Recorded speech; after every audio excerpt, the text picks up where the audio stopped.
இயேசுவி நாமத்திலே அன்பான வாழ்த்தலை தெரிவித்துக் கொள்கிறேன். அதே போல நம்மை பாடலிலே வழிநடத்த அருமையான சகோதரர்கள் இங்கே வந்திருக்கிற உங்கள் யாவரையும் இயேசுவி நாமத்திலே அன்போடு கூட நான் வாழ்த்துகிறேன்.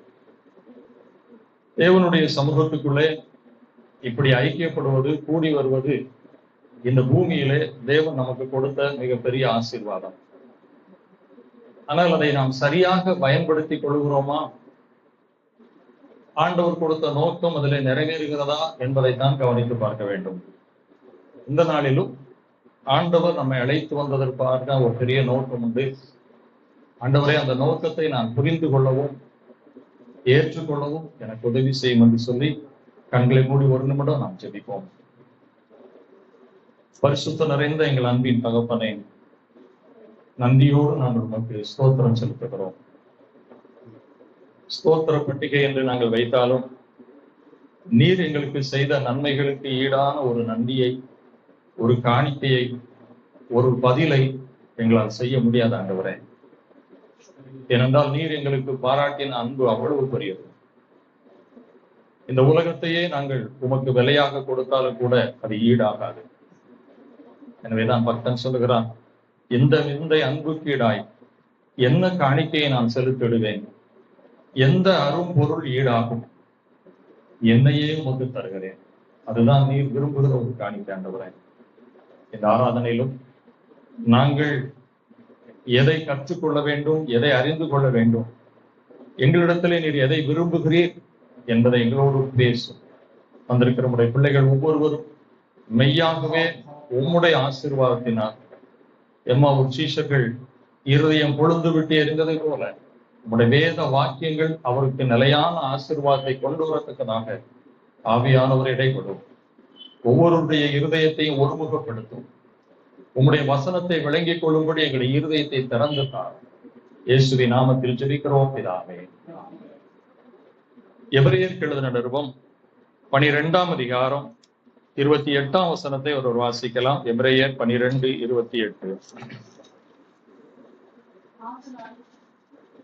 ஆதலால் அசைவில்லாத ராஜ்யத்தை பெறுகிறவர்களாகிய நாம் பயத்தோடும் பக்தியோடும் தேவனுக்கு பிரியமாய் ஆராதனை செய்யும்படி கிருபையை பற்றி கொள்ள கடவோம். அசைவில்லாத ராஜ்யத்தை பெறுகிறவர்களாகிய நாம். இன்றைக்கு ஆண்டவருடைய பிள்ளைகளை பார்த்து இந்த வசனம் சொல்கிறது, நாம் அசைவில்லாத ஒரு ராஜ்யத்தை பெறப்போகிறவர்கள், இன்னும் பெறவில்லை, பெறப்போகிறவர்கள். அந்த அசைவில்லாத ராஜ்யத்தை பெறுகிறவர்கள் என்ன செய்ய வேண்டும்? பயத்தோடும் பக்தியோடும் தேவனுக்கு பிரியமாய் ஆராதனை செய்ய வேண்டும். அதுக்கு கிருபை வேண்டும் என்று அவர் சொல்லுகிறார். இன்றைக்கு உலகத்திலே நாம் பார்க்கிற எந்த ராஜ்யமும் அசைவில்லாதது அல்ல, அசையக்கூடியது. அதாவது நிலையற்றது, நிரந்தரம் இல்லாதது. வரலாற்றை எடுத்து பாருங்கள். அசோக மன்னர் இந்த உலகத்தையே தன் குடையின் கீழ் கொண்டு வர வேண்டும் என்று ஒரு பெரிய சாம்ராஜ்யத்தை நிறுவினார். இன்னைக்கு அது இருந்த இடமே தெரியவில்லை. மௌரிய பேரரசு வந்தது. இயேசு கிறிஸ்துவின் காலத்திலே ரோம பேரரசு உலகத்தையே ஆட்சி படைத்துக் கொண்டிருந்தது.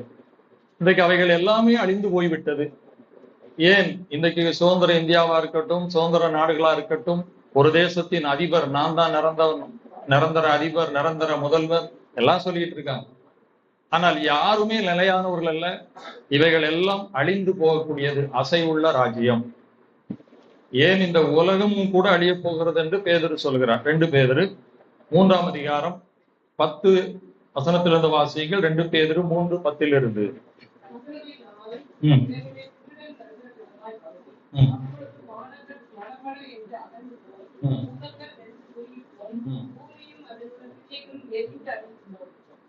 இந்த பூமி வானம் கூட அழியக்கூடியது என்று வேதம் சொல்லுகிறது. அப்ப அசைவில்லாத ராஜ்யம் என்பது தேவனுடைய ராஜ்யம், நித்திய ராஜ்யம், பரலோக ராஜ்யம். அதை பெறுவதற்காக தான் நாம் காத்திருக்கிறோம். அதனாலதான் பவுல் சொல்கிறார், எபிரேய ஆக்கியோன் சொல்கிறார் 13:14 நிலையான நகரம் நமக்கு இங்க இல்லை. இது எல்லாம் நிலையானது அல்ல, வரப்போகிறதை நாடி தேடுகிறோம். பிலிப்பியருக்கு எழுதின நிருபம் 3ஆம் அதிகாரம் 20ஆம் வசனத்திலே பவுல் சொல்கிறார், நம்முடைய குடியிருப்போ பரலோகத்தில் இருக்கிறது. அப்ப இங்க இருக்கிற குடியிருப்பெல்லாம் ஒரு இப்ப இன்னைக்கு உலகத்துல வாடகை வீட்டுல இருக்கிற மாதிரிதான் நம்ம சொந்த வீட்டுல இருந்தாலும் இவை எதுவும் நிலையானது அல்ல. இந்த குடியிருப்பு ஒரு நாள் நாம் அதை விட்டு போயிரும். இன்னைக்கு கூட நீ யோசிச்சு பாருங்க, எத்தனையோ வீடு தாத்தா கட்டினது அப்பா கட்டினதுலாம் இருக்கு, இன்னைக்கு அவங்க கட்டினவங்க இல்ல. நம்முடைய குடியிருப்பு இது நிரந்தரமானது அல்ல. இயேசு கிறிஸ்து வருவதற்காக காத்திருக்கிறோம். 2 கொரிந்தியர் 4:18 சொல்கிறார், காணப்படுகிறவை இவைகள் எல்லாம் அனித்தியமானவைகள், காணப்படாதவைகளோ நித்தியமான. சரி, இந்த அசைவில்லாத ராஜ்யத்தை பெறுவதற்கு தேவனுக்கு பிரியமான ஒரு ஆராதனை நாம் செய்ய வேண்டும். இப்ப ஆராதனை அப்படின்னு சொன்ன உடனே எல்லாருடைய கண் முன்னாலையும் வருவது எது? இப்படி ஒரு ஆலயம் என்ற இடத்துல கூடி வந்து கொஞ்ச நேரம் பாட்டு பாடி ஏதோ ஒவ்வொரு நிகழ்வை நடத்தி விட்டு நாம் சென்று விட்டால் கர்த்தரை ஆராதித்து விட்டோம், கர்த்தருக்கு ஆராதனை செய்து விட்டோம் என்றுதான் எல்லாருமே பெரும்பாலும் எண்ணுகிறோம். இன்னைக்கு அதுலயும் ஞாயிற்றுக்கிழமை முக்கியமான நாள். இதுக்கு பேரே ஞாயிறு ஆராதனை, சண்டே சர்வீஸ். மற்ற நாட்கள் நடக்கிறதற்கும் காலை மாலை ஆராதனை என்று அழைக்கிறோம். அதுக்காக நான் அதை ஆராதனைன்னு அழைப்பதே தப்புன்னு சொல்லல. அதே நேரம் இதை செய்வதால் கர்த்தருக்கு ஆராதனை செய்து விட்டோம் என்று நாம் நினைப்பது தவறு. இது ஆராதனையின் முழுமை அல்ல. இது ஆராதனையினுடைய ஒரு சிறு பகுதி, அப்படிதான் சொல்ல முடியும். ஏனென்றால் ஆராதனை என்பதனுடைய பொருள் தேவனை கனப்படுத்துதல், தேவனுக்கு மரியாதை செலுத்துதல், தேவனை உயர்த்துதல், தேவனுடைய நாமத்துக்கு புகழ்ச்சியை உண்டாக்குதல். இதுதான் ஆராதனையினுடைய பொருள். அப்போ இந்த சிறிய நிகழ்வின் மூலம் தேவனை மகிமைப்படுத்துகிறோமா? ஆமா, நம்ம பாடுகிறோம், துதிக்கிறோம், செபிக்கிறோம். ஆனால் இதனால் மட்டும் தேவன் மகிமைப்பட்டு விட்டார், நாம் ஆராதித்து விட்டோம். நான் உங்களை மட்டும் சொல்லல, உலகமெங்கும் நடக்கிற ஆராதனையை மனதில் வச்சுதான் பேசிட்டு இருக்கிறேன். நாம் நினைத்து விட்டோமே ஆனால் அது முழுமை அல்ல. ஏனென்றால் அப்படி இது ஆராதனை நம்ம எடுத்துக்கிட்டோம்னா வாரத்துல 2 நாள் அல்லது 3 நாள் கூடி வருவோமா, ஒரு 3 மணி நேரம் கொடுப்போமா? அப்ப கடவுளுக்கு ஆராதனை செய்கிறது வாரத்துல 2 நாள் 3 மணி நேரம் மட்டும் என்று ஆகிவிடும். ஆனால் தேவனை எப்போதும் கனப்படுத்த வேண்டும், எப்போதும் ஆராதனை செய்ய வேண்டும், எப்போதும் அவருக்கு புகழ்ச்சியை உண்டாக்க வேண்டும். அப்ப இதுதான் ஆராதனைன்னா இதை எல்லா இடத்துலையும் எப்பவும் செய்ய முடியாது. வீட்டுல இருக்கும் போதோ, வேலைக்கு போகும்போதோ, பணிக்கு போகும்போதோ செய்ய முடியாது. அதனாலதான் நான் சொன்னேன், இது ஆராதனை என்பதனுடைய ஒரு சிறிய பகுதி. முழுமையான ஆராதனை என்பது தேவன் எப்போதும் நம் மூலம் கனப்படுத்தப்பட வேண்டும். சரி, இப்போ கனப்படுத்துதல், மகிமைப்படுத்துதல் அப்படின்னா இன்னைக்கு உலக ரீதியில நீங்க எடுத்துக்காங்க, மனுஷ அளவுல ஒருவரை கனப்படுத்தணும், மரியாதை செலுத்தணும்னா நிறைய முறைகளை பின்பற்றுறாங்க. ஒருவர் வரும்போது கைகூப்பி ஐயா வணக்கம் அப்படி சொன்னா கூட அதை அவருக்கு ஒரு கனத்தை செலுத்துறதா. சிலர் பெரியவருடைய காலை உழுந்து வணங்கி மரியாதை செலுத்துவாங்க. இன்னும் சிலர் என்ன செய்வாங்க, ஏதாவது ஒரு பெரிய மாலையை போடுவாங்க, சால்வு போடுறாங்க, சில பரிசு பொருட்களை கொடுக்குறாங்க, சிலரை கூப்பிட்டு வந்து அன்பாக நன்றாக விருந்து உபசரணை செய்கிறார்கள், சிலரை புகழ்ந்து புகழ்ந்து பேசுவாங்க, அவர் நல்லவரியா, அவர் வல்லவர். இவைகள் எல்லா முறைகளுமே மனிதனை கனப்படுத்துகிற முறைகள் தான். அப்போ கனப்படுத்துதல், ஆராதனை செய்வதில் பல்வேறு முறைகள் இருக்கிறது. ஆனா ஆண்டவருடைய பிள்ளைகள் மனிதனை கனப்படுத்துவதிலையும் சில முறைகளை தாண்டி விடக்கூடாது. வணக்கத்துக்குரியவர்களா யாரையும் என்ன செய்யக்கூடாது, மாற்றி விடக்கூடாது. இப்ப காலில் விழுந்து கும்பிடுறாங்களே, அதெல்லாம் நமக்கு அவசியம் இல்லை. ஏன்னா வேதத்தை பார்த்தீங்கன்னா பேதுருவின் காலில் யார் விழுவா? பொருநிலை விழுவான். அப்ப உடனே நான் மனுஷன் தான்ப்பா அப்படியே எழுந்துரும்னு தூக்குவான். வெளிப்படுத்தின விசேஷத்தை நீங்க வாசிங்கன்னா 22 அதிகாரத்துல இதையெல்லாம் யோவானுக்கு வெளிப்படுத்தின தூதனுடைய காலிலே யார் விழுவா? யோவான் விழுவான். அப்ப என்ன சொல்றான் பாருங்க, வெளிப்படுத்தல் 22:8 வாசிங்க.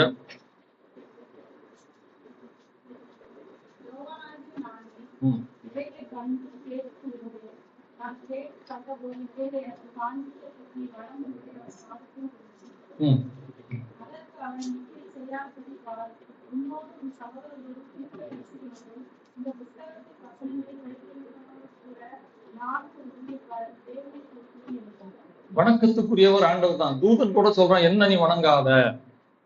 அப்போஸ்தலர் 14 அதிகாரத்தை வாசி பாத்தீங்கன்னா, 12 அதிகாரத்தை வாசி பாத்தீங்கன்னா, ஏரோது ராஜவஸ்திரம் தரித்து பிரசங்கம் பண்ணுகிறான். ஜனங்களெல்லாம் இது மனுஷ சத்தம் அல்ல தேவ சத்தம் ஆர்ப்பரிக்கிறாங்க. தேவனுக்கு மகிமையை செலுத்தாதபடியினால் தேவன் அவனை அடித்தார் அப்படின்னு இருக்கிறது.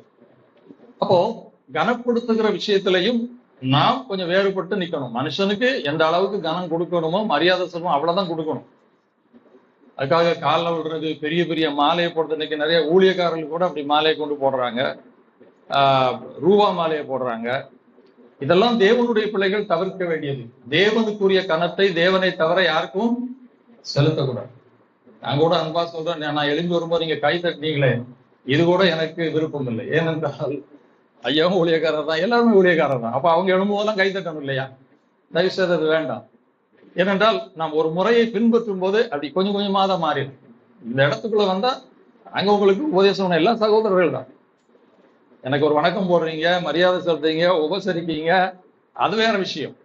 ஆனால் இந்த எப்படி இருக்கும், இந்த கை தட்டுதல் எங்க இருக்குது? எவனாவது ஒரு சிக்ஸர் அடிச்சிட்டானா கை தட்டுவான். இருந்தாலுமே அது ஏன்னா அவனும் ஊழியக்காரர் தானே, அதை நிறுத்தினா நல்ல ஐயா பார்த்துக்கிட்டோம். என்னுடைய விருப்பம். ஏன்னா வேண்டாம், அது சின்ன சின்ன விஷயத்திலே நாம் தவற வேண்டிய அவசியம் இல்லை. நம்ம எல்லாரும் ஒன்றுதான். அதுக்காக ஒருவரே ஒரு கனம் பண்ணணும். ஐயாவுக்குரிய கனம் வேற. ஏன்னா அதுவும் வேதம் சொல்லுகிறது, ஊழியக்காரரை கனப்படுத்துவதற்கென்று முறைகள் இருக்கிறது. அந்த முறையை தாண்டக்கூடாது, உலகத்தின்படி நம்ம போயிடக்கூடாது. அதைத்தான் நான் சொல்கிறேன். சரி, இந்த கனப்படுத்தல் என்பது உலகத்திலே பல முறைகளிலே இருக்கிறது. அதே போல தேவனை கனப்படுத்துவது என்பதிலும் ஆராதனை என்பதுதான் பொருள். இப்போ நம்ம வச்சிருக்கிறது இது ஆராதனை. ஆனால் தேவனை கனப்படுத்தியவர்கள் அல்லது ஆராதனை செய்தவர்கள் ஆதி முறையில் இருந்தே இருந்தது. இப்ப ஆராதனை முறைமை என்ன எடுத்துக்கிட்டீங்கன்னா, ஆதியிலே மனிதன் தனக்கு தெரிந்தபடி தான் விரும்பியபடி கர்த்தரை ஆராதித்தான் அல்லது கர்த்தருக்கு கனத்தை செலுத்தினான். பாதியாமத்தை எடுத்து பாருங்கள். 4ஆம் அதிகாரத்துல காயினும் ஆவேலும் என்ன கொண்டு வந்தாங்க? காணிக்கை கொண்டு வந்தாங்க. அதுவும் கர்த்தரை கனப்படுத்தாது ஒரு ஆராதனை தான். அவனுக்கு அன்னைக்கு அதான் தெரிஞ்சது, நம்ம செய்யற தொழிலில் உள்ள ஒரு பொருளை கர்த்தருக்கு காணிக்கையாக கொடுத்து கர்த்தரை கனப்படுத்த வேண்டும்.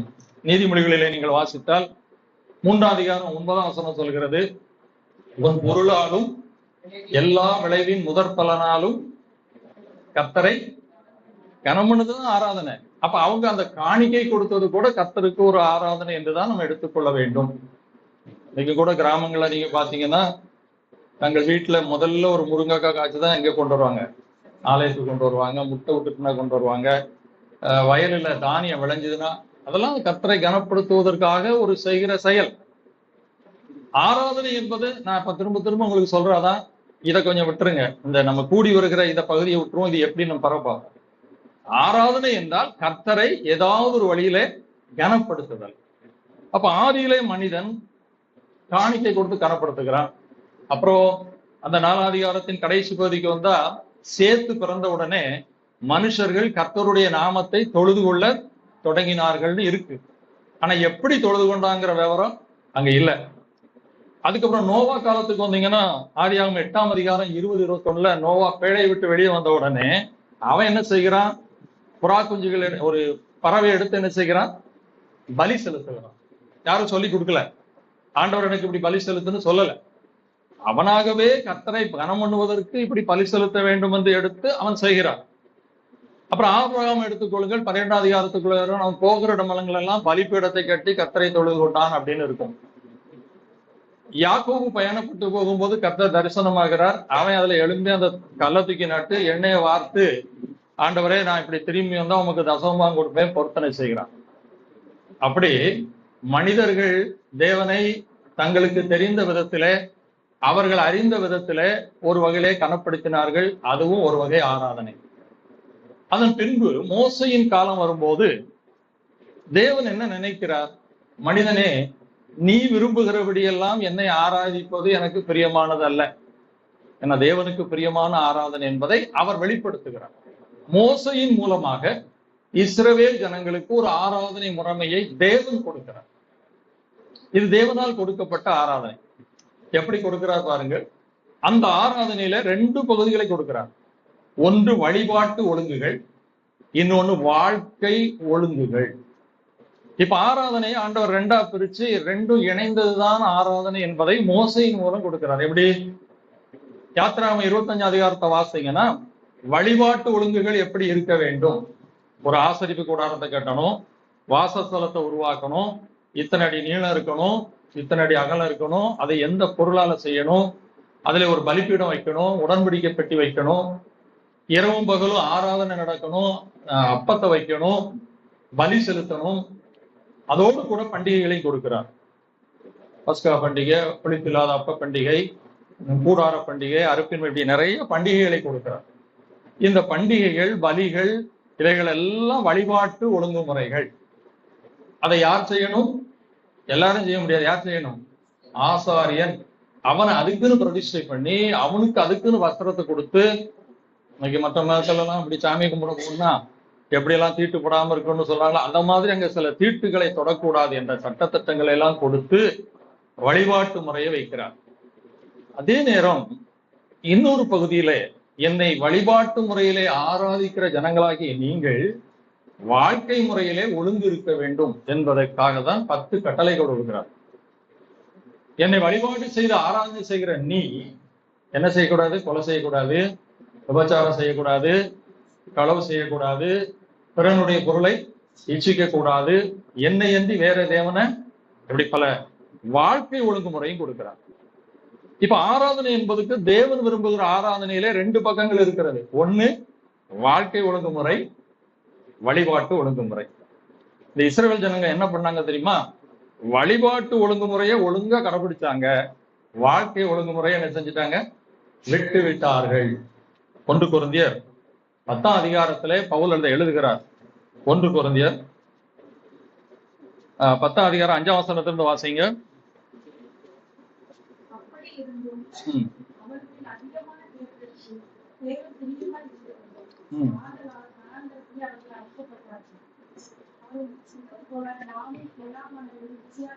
புதிய ஏற்பாட்டு சபைக்கு எழுதுகிறார், அவர்களை நான் ஆராதிக்கத்தான் தெரிந்து கொண்டேன், ஆனால் வழிபாட்டு முறைகளை செய்தார்கள், வாழ்க்கை ஒழுங்குகளை விட்டு விட்டாங்க, இச்சிச்சாங்க, விக்கிரக ஆராதனை பண்ணாங்க, விபச்சாரம் பண்ணாங்க, முறுமுறுத்தாங்க.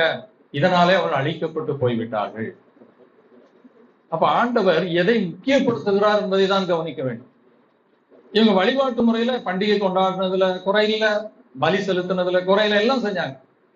ஆனால் வாழ்க்கை ஒழுங்குமுறையை விட்டு விட்டு வழிபாட்டை மட்டும் பின்பற்றினபடினாலே தேவன் என்ன சொல்கிறார் பாருங்கள். ஏசாயா தீர்க்கதரிசியின் புத்தகம் 1ஆம் அதிகாரம் 14ஆம் வசனத்தை வாசிங்க.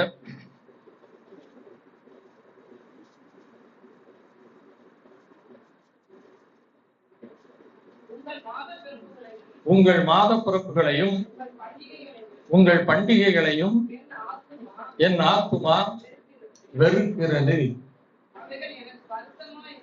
அது எனக்கு வருத்தமாயிருக்கிறது.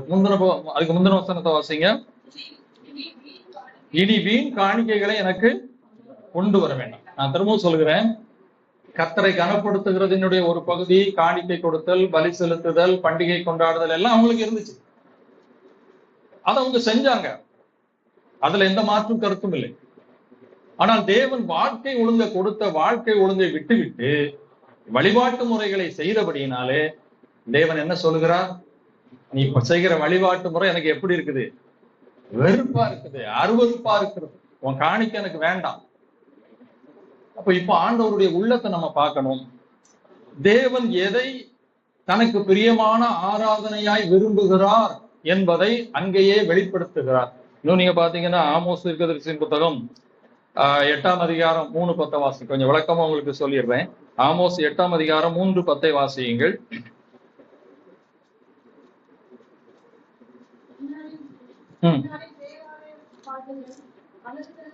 தேவாலய பாட்டுகள் நம்ம பாட்டு பாடுதோம், ஆண்டவருக்கு அது எப்படி இருக்குது? ஏன்? வாழ்க்கை சரியில்லை. 10ஆம் வசனத்தை வாசிங்க.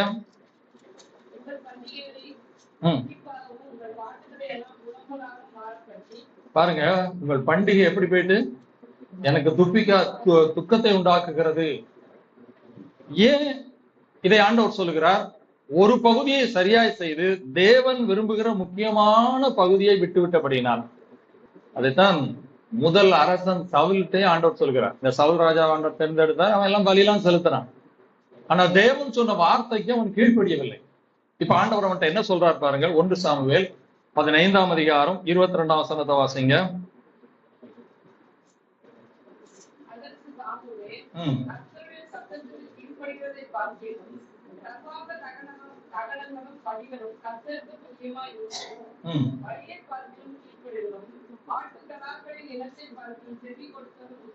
இப்ப ஆண்டவர் சவுல்ட்ட சொல்றார், நீ பலி செலுத்துற எல்லாம் ரைட்டு, ஆனால் எனக்கு அதை விட முக்கியம் இன்னொன்னு இருக்குதுப்பா. என் வார்த்தைக்கு கீழ்ப்படியல் தான் எனக்கு ரொம்ப முக்கியம். அப்போ இங்க ஆண்டவர் எதை முக்கியப்படுத்துகிறார், எதை விட்டு விட்டு எதை சொன்னால் விரும்பவில்லை, இதைத்தான் உங்களுக்கு நான் திரும்ப திரும்ப வலியுறுத்திட்டு வரேன். பலி செலுத்துகிறது எனக்கு தேவைதான், நான் சொன்னதுதான். ஆனா அதை விட முக்கியம் என் வார்த்தைக்கு என்ன செய்யணும், கீழ்ப்படியணும். அதான் சொல்ற, பலியை பார்க்கிலும் கீழ்ப்படிதல் உத்தமம். இது தாவீதுக்கு தெரியும். அதனாலதான் தாவீது பாவம் செய்யும் போது அவனே என்ன சொல்றான் பாருங்க. 51ஆம் சங்கீதத்துல, அன்னைக்கு பாவம் செஞ்சுட்டு ஒரு பலியை செலுத்தினா முடிஞ்சு போச்சு, அப்படிதான் நியமனம் இருந்துச்சு. ஆனா தாவீதுக்கு தெரியும் பலியை விட ஆண்டவருக்கு வாழ்க்கை முக்கியம். அதனால அவன் என்ன சொல்றான் பாருங்க. 51ஆம் சங்கீதம் 16ஆம் வசனத்தை வாசிங்க. பலியை நீர் விரும்புகிறதில்லை, விரும்பினால் செலுத்துவேன். தேவனுக்கு ஏற்கும் பலிகள் நொறுங்குண்டாவிதான். இப்ப ஆண்டவரே, நான் ராஜா, நான் செஞ்ச பாவத்துக்கு ஒரு பலியை செலுத்திட்டு போயிட முடியும், ஆனால் உம்முடைய உள்ளம் எனக்கு தெரியும் ஐயா. இந்த பலியை செலுத்திட்டு திரும்ப நான் பாவம் செஞ்சுட்டு பலியை செலுத்த நீர் விரும்ப மாட்டேன். நொறுகுண்ட இருதயம். நான் இப்ப மனம் திரும்பணும், நான் பாவத்தை விட்டு வெளியே வரணும், அதுதான் உமக்கு பிரியம். ஆனா சவுலுக்கு தெரியல, தாவீதுக்கு தெரிந்தது. ஆண்டவருடைய உள்ளம் இப்பதான் மாறிச்சு, அன்னைக்கு அப்படி இருந்துச்சு இல்ல. தேவனை அறிகிற அறிவு மனிதனுக்கு காலத்துக்கு காலம் மாறுபட்டுக்கிட்டே வரும். தேவனும் அந்த காலத்துக்கு ஏற்றார் போலதான் தன்னை வெளிப்படுத்திட்டே வருவார். இன்னைக்கு கூட அநேக கிறிஸ்தவர்களாவது கேட்பாங்க, என்ன உங்க ஆண்டவர் பழைய ஏற்பாட்டுல பலியை வெட்ட சொன்னாரு, மனுஷனை கொல்ல சொன்னாரு, அப்படிலாம் இருக்காரு, இப்ப அந்த ஆண்டவர் மாறிட்டார் அப்படிலாம் சொல்றீங்களே அப்படின்னு. சில ஆண்டவருடைய ஞானங்களையும் மனிதனால் விளங்கிக் கொள்ள முடியாது, அடிக்கடி சொல்றேன். ஆனா ஒன்று தெரியும், தேவன் படிப்படியாக மனிதனுக்கு தன்னை வெளிப்படுத்தி கொண்டே வருகிறார். அப்ப ஆதி நிலையில மனுஷனுக்கு ஒண்ணுமே தெரியாது, அவன் என்ன பலி செலுத்தினானோ விட்டுட்ட. இப்ப சூரியன் இருக்குன்னு வச்சுக்காங்களேன், ஒரு 1000 வருஷத்துக்கு முந்தி சூரியனுடைய இயக்கம், புவியினுடைய இயக்கம் இன்னைக்கு நமக்கு தெரிஞ்ச அளவுக்கு மனுஷனுக்கு எனக்கு தெரியாது. இப்ப நிறைய கண்டுபிடிப்பு மாறுது. தேவனை அறிகிற அறிவிலையும் மனிதனுடைய நிலை அப்படிதான் இருந்துச்சு. இப்போ நமக்கு பூரணமாய் தேவன் நம்மை வெளிப்படுத்தி இருக்கிறார். ஏன்னா நம்ம கையில வேத புத்தகம் இருக்கிறது, ஆவியானவர் நமக்குள்ள இருக்கிறார். அப்ப அந்த காலத்தை ஒப்பிட்டுக்கிட்டு இந்த காலத்தையும் சமம்னு சொல்லக்கூடாது. இன்னைக்கு அநேகர் அப்படிதான் அறியாமலே சொல்றாங்க. பண்டிகை நாட்கள்ல ஒரு முறை ஒரு கணவன் குடித்து விட்டு வீட்டுல வந்து இருக்கான். மனைவி சொல்ல, என்னையா நல்ல நாள் முதமா இப்படி குடிச்சிட்டு இருக்கே, ஓடி உனக்கு பைபிள் தெரியுமா? நோவாவே குடிச்சிட்டு வஸ்திரம் விலக படுத்திருந்தான். அவன ஆண்டவர் என்ன சொன்னாரு? நீதிமான் தானே சொன்னாரு. அப்படி என்று அவன் சொல்லுகிறான். அது அந்த காலம் வேற. நோவா தன் காலத்தில் வாழ்ந்தவர்களுக்குள்ளே உத்தமனா இருந்தா, அப்படிதான் கொடுத்திருக்கிறான். அந்த காலத்தின்படி தேவன் அவனை நீதிமானாய் பார்த்தார். அதை இன்னைக்கு எடுக்கக்கூடாது. அப்ப காலங்கள் மாறும்போது தேவன் அதை வெளிப்படுத்துறார். ஆனா தேவனுடைய உள்ளம் என்பது அவர் அன்னைக்கு என்ன நினைவில் இருந்தாரோ அல்லது இப்ப என்ன இருக்கிறாரோ அதுதான் அன்னைக்கு இருந்துச்சு. இப்ப பாருங்களேன், மோசே காலத்திலே தேவன் கொடுத்த ஆராதனையை அவர்கள் தவறாய் செய்கிறார் என்று எடுத்துக்கொண்டால், இப்ப ஆண்டவர் வழிபாட்டை விட வாழ்க்கையை விரும்புகிறார் என்றா முதலையுமே அவருடைய விருப்பம் அதுதான். அதனாலதான் காயினும் ஆவேலும் காணிக்கை கொண்டு வரும்போது ஒரு காணிக்கையை நிராகரிக்கிறார், ஒரு காணிக்கையை என்ன செய்கிறார். அப்ப அவருடைய உள்ளம் அப்பவுமே இதே போல் ஒன்றை தான் நோக்கி கொண்டிருந்தது. நான் சண்டே ஸ்கூல்ல படிக்கும் போது இந்த காணிக்கை நிராகரித்ததுக்கு எப்படி அவங்க சொன்னாங்களான்னு எனக்கு அன்னைக்குள்ள அறிவுல, ஆவேல் வந்து நல்ல கொளுத்த ஆட்டை கொண்டு வந்துட்டான், காயின் கொஞ்சம் நல்ல கத்திரிக்காய் இல்லாம சுத்த கத்திரிக்காய் இப்படிதான் கொண்டு வந்துட்டான், அதான் கடவுள் நிராகரிச்சிட்டார் அப்படின்னு அன்னைக்கு சொல்லி கொடுத்த ஞாபகம் இருக்கு. ஆனா அப்படி அல்ல. தேவன் காணிக்கையை மட்டுமல்ல, காணிக்கை கொண்டு வருவனுடைய இருதயத்தை பார்க்கிறார் என்பதுதான் விளங்குறது. 1 யோவான் 3ஆம் அதிகாரம் 12ஆம் வசனத்தை வாசிங்க.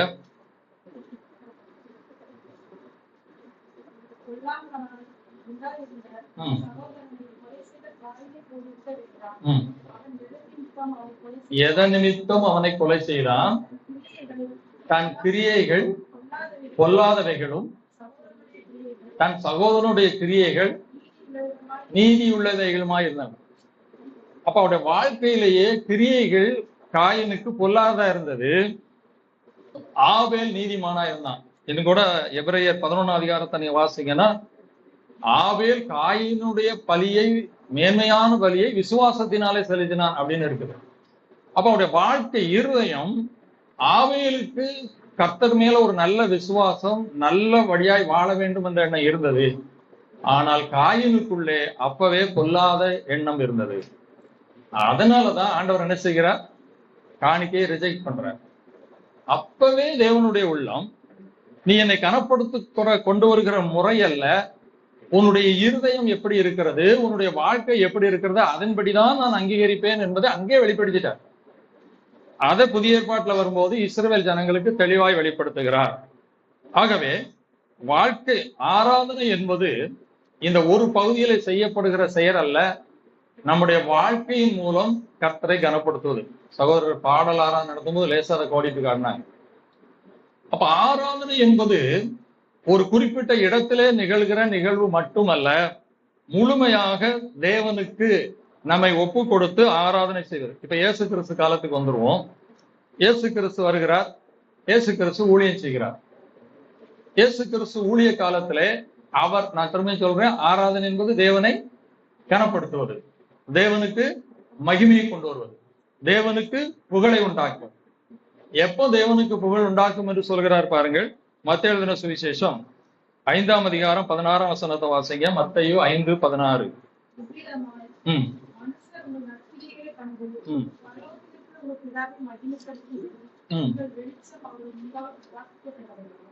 இவ்விதமாய் அப்படின்னு சொல்றார். அதுக்கு முந்தி 15 வசனத்தையும் வாசித்து பாருங்க. அங்கே அவர் ஒரு அருமையான உபதேசத்தை கொடுக்கிறார்.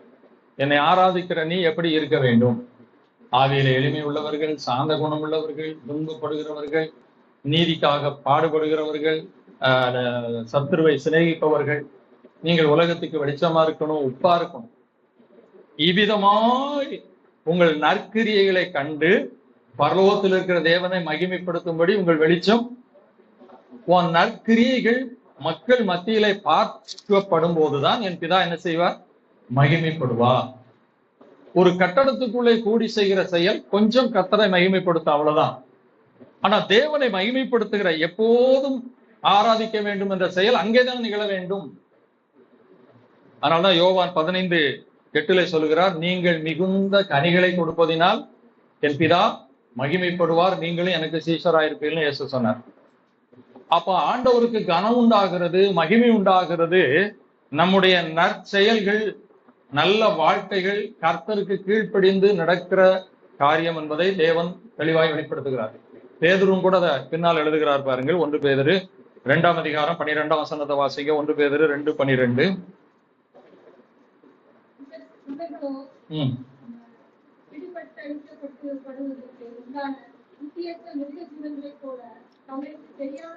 ஒன்று பேதுரு 2:12.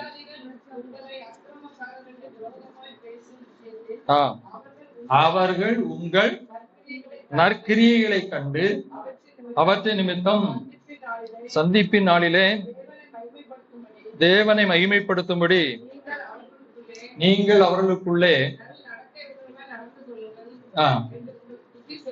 எல்லாருமே எழுதுகிறார் பாருங்கள், நல் நடக்கை உள்ளவர்களாய் நடந்து கொள்ளுங்கள். அப்போ புறஜாதிகளுக்கு நடுவிலே நாம் கர்த்தரை ஆராதிப்பது, கனப்படுத்துவது என்பது கனியுள்ள வாழ்க்கை. இதைத்தான் பவுல் நேரடியாகவே நீங்கள் செய்யக்கூடிய ஆராதனை எப்படி இருக்க வேண்டும் என்று எழுதுகிறார். ரோமருக்கு எழுதின நிருபம் 12ஆம் அதிகாரம் 1-2 வசனங்களை வாசிங்க. உங்கள் சரீரங்களை பரிசுத்தமும் தேவனுக்கு பிரியமுமான ஜீவ பலியாய் ஒப்பு கொடுக்க வேண்டும் என்று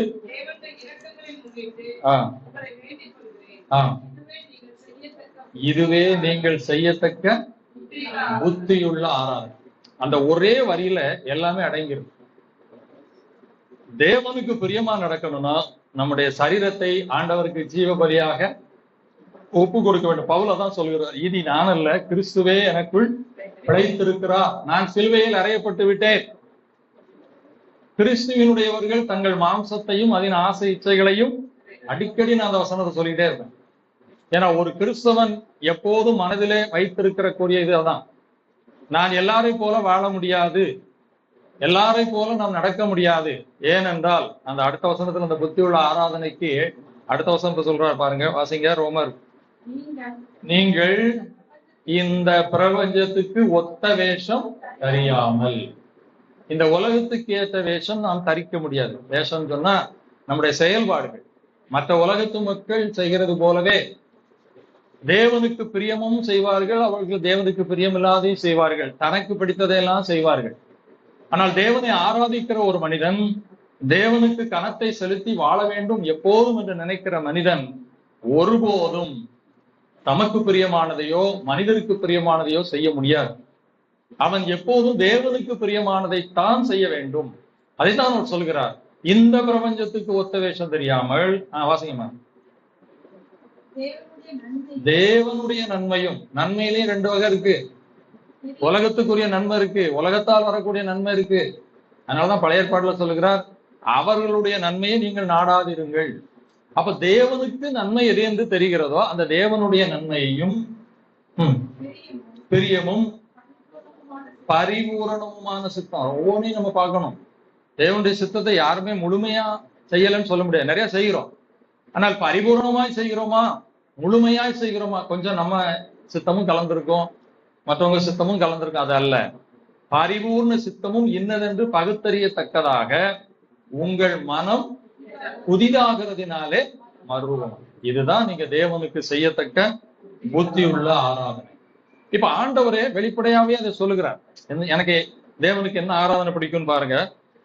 ஒரு கூட்ட ஜனங்கள் இப்படி ஆண்டவரை ஆராதிக்காங்க, அவருடைய இருதயம் சரியில்லை. அதை ஏசாயாவே பழைய ஏற்பாட்டிலே சொல்லிட்டான்.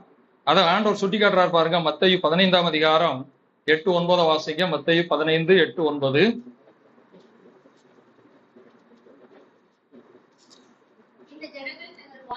இந்த ஜனங்கள் தங்கள் வாயினால் என்னிடத்தில் சேர்ந்து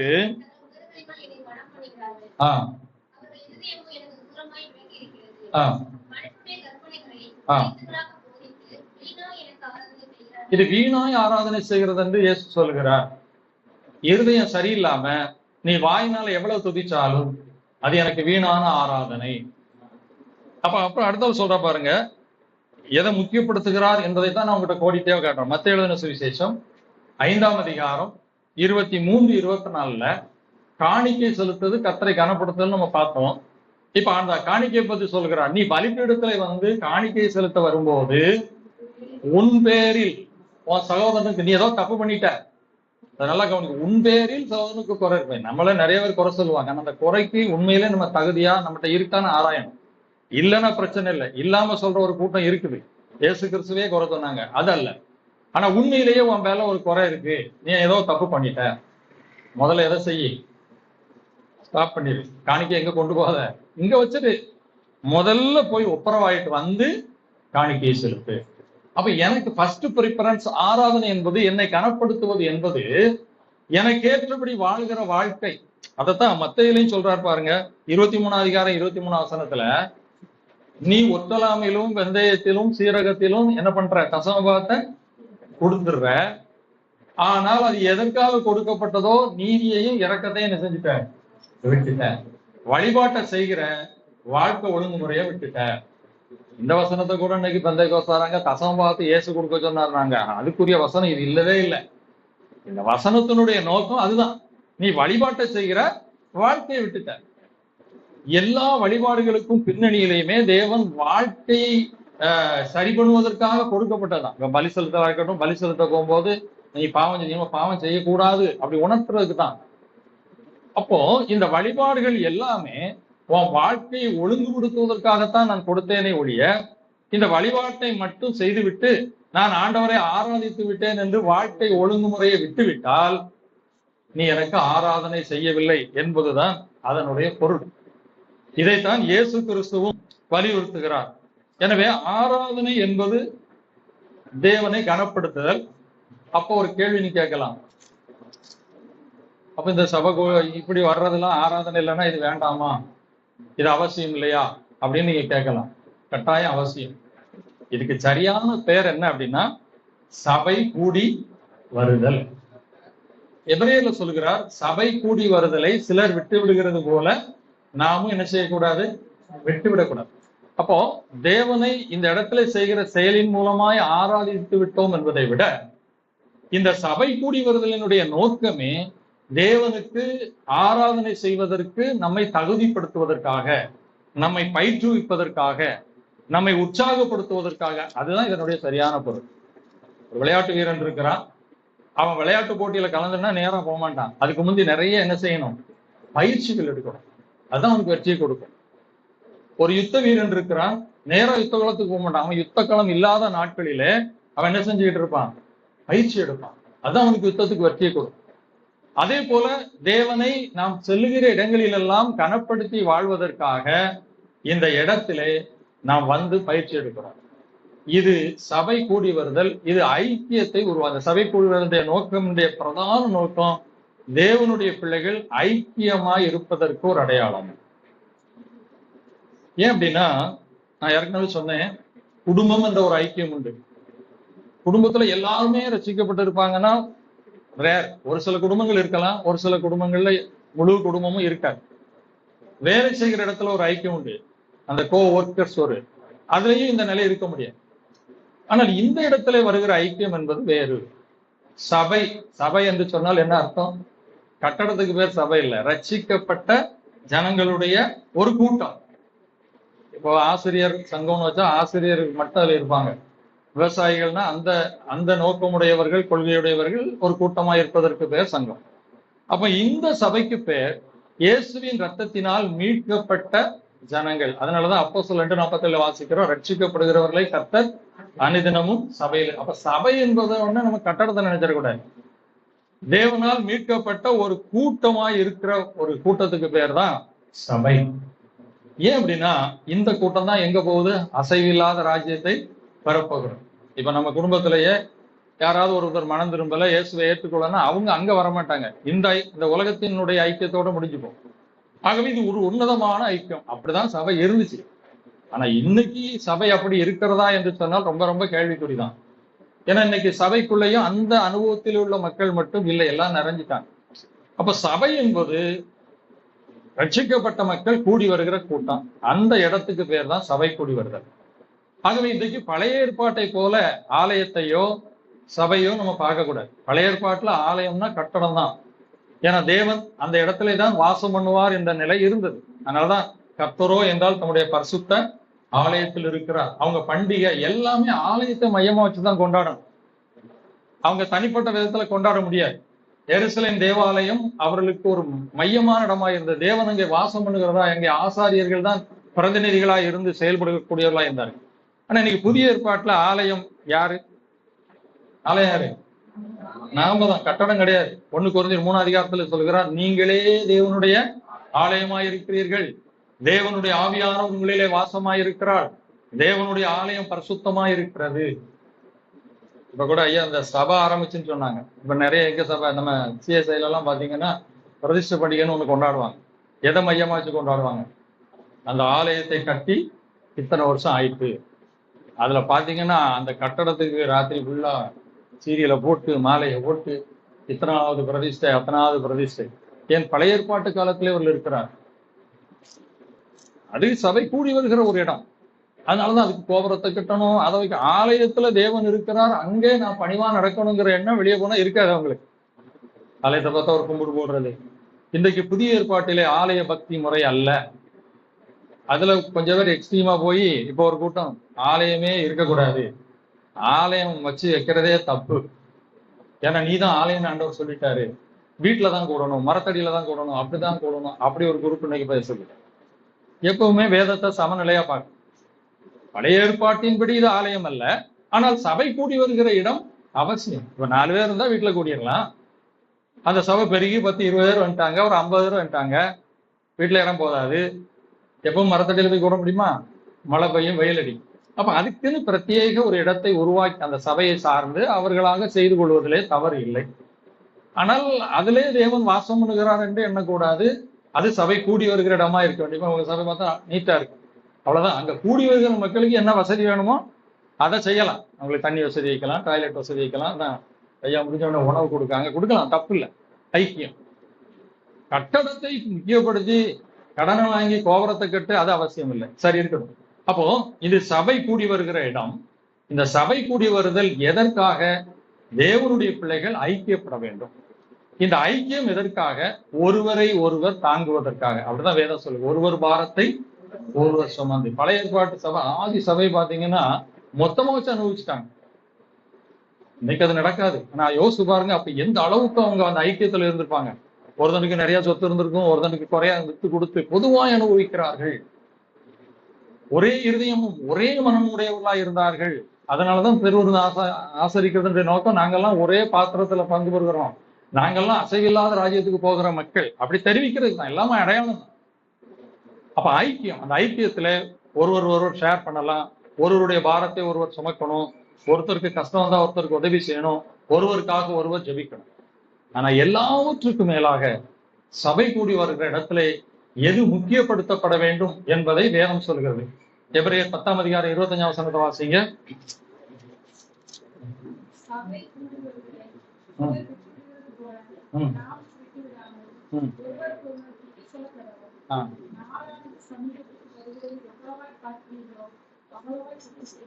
புத்தி சொல்ல வேண்டும். புத்தி சொல்லுதல் பல நிலைகள் இருக்கு. இப்ப நான் பிரசங்கம் பண்றேன், இது கூட உங்களுக்கு ஒரு புத்தி சொல்றதுதான். இந்த சபை கூடி வருதலிலே ரொம்ப முக்கியத்துவப்பட வேண்டியது புத்தி சொல்லுதல். என்ன புத்தி சொல்லணும்? நம்ம எல்லாம் ஆண்டவருடைய பிள்ளைகள், நம்மை கர்த்தரை ஆராதிக்கிறவர்கள், கனப்படுத்துகிறவர்கள். கர்த்தரை கனம் பண்ணுவது இங்கு மட்டுமல்ல, நீங்கள் இருக்கிற வீடுகள்ல, குடும்பங்கள்ல, பணி செய்கிற இடங்களில, போகிற இடங்களிலெல்லாம் கர்த்தர் நாம நம்ம என்ன செய்யணும்? மகிமைப்பட வேண்டும். அதற்கு ஏற்ற புத்திமதிகள் அங்கே சொல்லப்படுகிற இடமாக இருக்க வேண்டும். நீங்க அதை 2 இடத்துல சொல்கிறார் பாருங்கள். கொலோசியர் 3ஆம் அதிகாரம் 16, 17 எபேசியர் 5:19 வாசிங்க.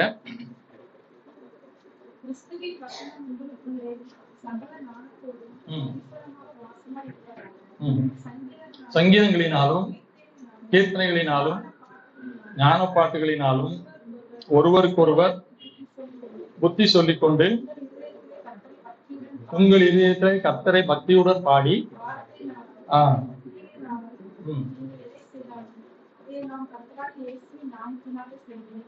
அந்த ஆராதனை, அதாவது இந்த சபை கூடுதலுடைய நோக்கம் வார்த்தையினாலும் சரி, பாட்டினாலும் சரி, எதுனாலும் சரி, ஒருவருக்கு ஒருவர் புத்தி சொல்லுகிற விதமா இருக்க வேண்டும். எபேசியர் 5:19 வாசிக்கிறார். அப்ப புத்தி சொல்லுதல் என்பது நாம் தேவனுக்கு எப்படி பிரியமாய் நடக்க வேண்டும் என்று அவரவர்களுக்கு அந்தந்த காலத்துக்கு ஏற்றாற் போல் கற்றுக் கொடுத்து கொண்டே இருக்க வேண்டும். நீங்க அப்போஸ்தலர்கள் நடவடிக்கைகளை வாசித்தால் 13ஆம் அதிகாரம் 15ஆம் வசனத்துல பவுலும் அவனை சேர்ந்தவர்களும் ஒரு ஆலயத்துல போய் உட்கார்ந்துருக்காங்க. அங்க வேத வாக்கியம் வாசிச்சு முடிஞ்ச உடனே அங்க உள்ள அந்த தலைவர்கள் பவுல்கிட்ட போய் சொல்றாங்க, நீங்கள் ஜனங்களுக்கு புத்தி சொல்ல வேண்டுமானால் பிரசங்கம் பண்ணுங்கன்னு சொல்லல. அத 15ஆம் அப்போஸ்தலர் 13:15 வாசிங்க.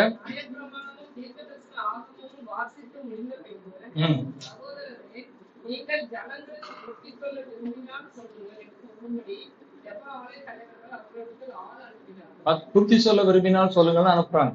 இப்ப பவுல் எழுதி ஒரு பெரிய பிரசங்கமே பண்றான். அங்க அவங்களுக்கு என்ன அவசியம்? அன்றைக்கு யூதர்கள் எல்லாம் இயேசுவை கிறிஸ்துவாக நிறைய பேர் ஏற்றுக்கொள்ளல. இப்ப அவங்களுக்கு என்ன அவசியமோ அந்த புத்தியை சொல்றான். நீங்க தொடர்ந்து வாசிங்கன்னா தெரியும். 43ஆம் வசனத்துல வாசிங்கன்னா, இவ்விதமாய் இயேசுவே கிறிஸ்து என்று அவர்களுக்கு பிரசங்கித்து புத்தி சொன்னான் அப்படின்னு இருக்கும். அப்புறம் நீங்க அப்போஸ்தலர் 14க்கு வாங்க. 22ஆம் வசனத்துல விசுவாசிகளுக்கு ஒரு புத்தி சொல்லுகிறான். பவுல் என்ன சொல்றான் வாசிங்க. அப்போஸ்தலர் 14:20 சீஷருடைய மனதை திடப்படுத்தி விசுவாசத்திலே நிலைத்திருக்கும்படி. ஏன்னா இப்ப அவங்களுக்கு உபத்திரம் வந்துட்டு, அதுக்கப்புறம் நம்ம இப்படிப்பட்ட உபத்திரவத்துலதான்ப்பா பரலோகத்துக்கு போகணும், உபத்திரத்துல சுதந்திராதங்க, பின்வாங்கிறாங்க, அது ஒரு புத்திமதியை சொல்கிறான். நீங்க 19ஆம் அதிகாரம் 8ஆம் வசனம், 20ஆம் அதிகாரம் 2, 3ஆம் வசனம் தொடர்ந்து வாசிட்டு வாருங்க. அவ்வளவுமே புத்தி சொன்னான் அப்படிதான் இருக்கும். ரோமர் 16:17 தவறான ஊழியங்களை சபை பின்பற்றி விடக் கூடாது என்று புத்தி சொல்கிறான். வாசிங்க ரோமர் 16:17. நீங்கள் கற்றுக்கொண்ட உபதேசத்துக்கு விரோதமாக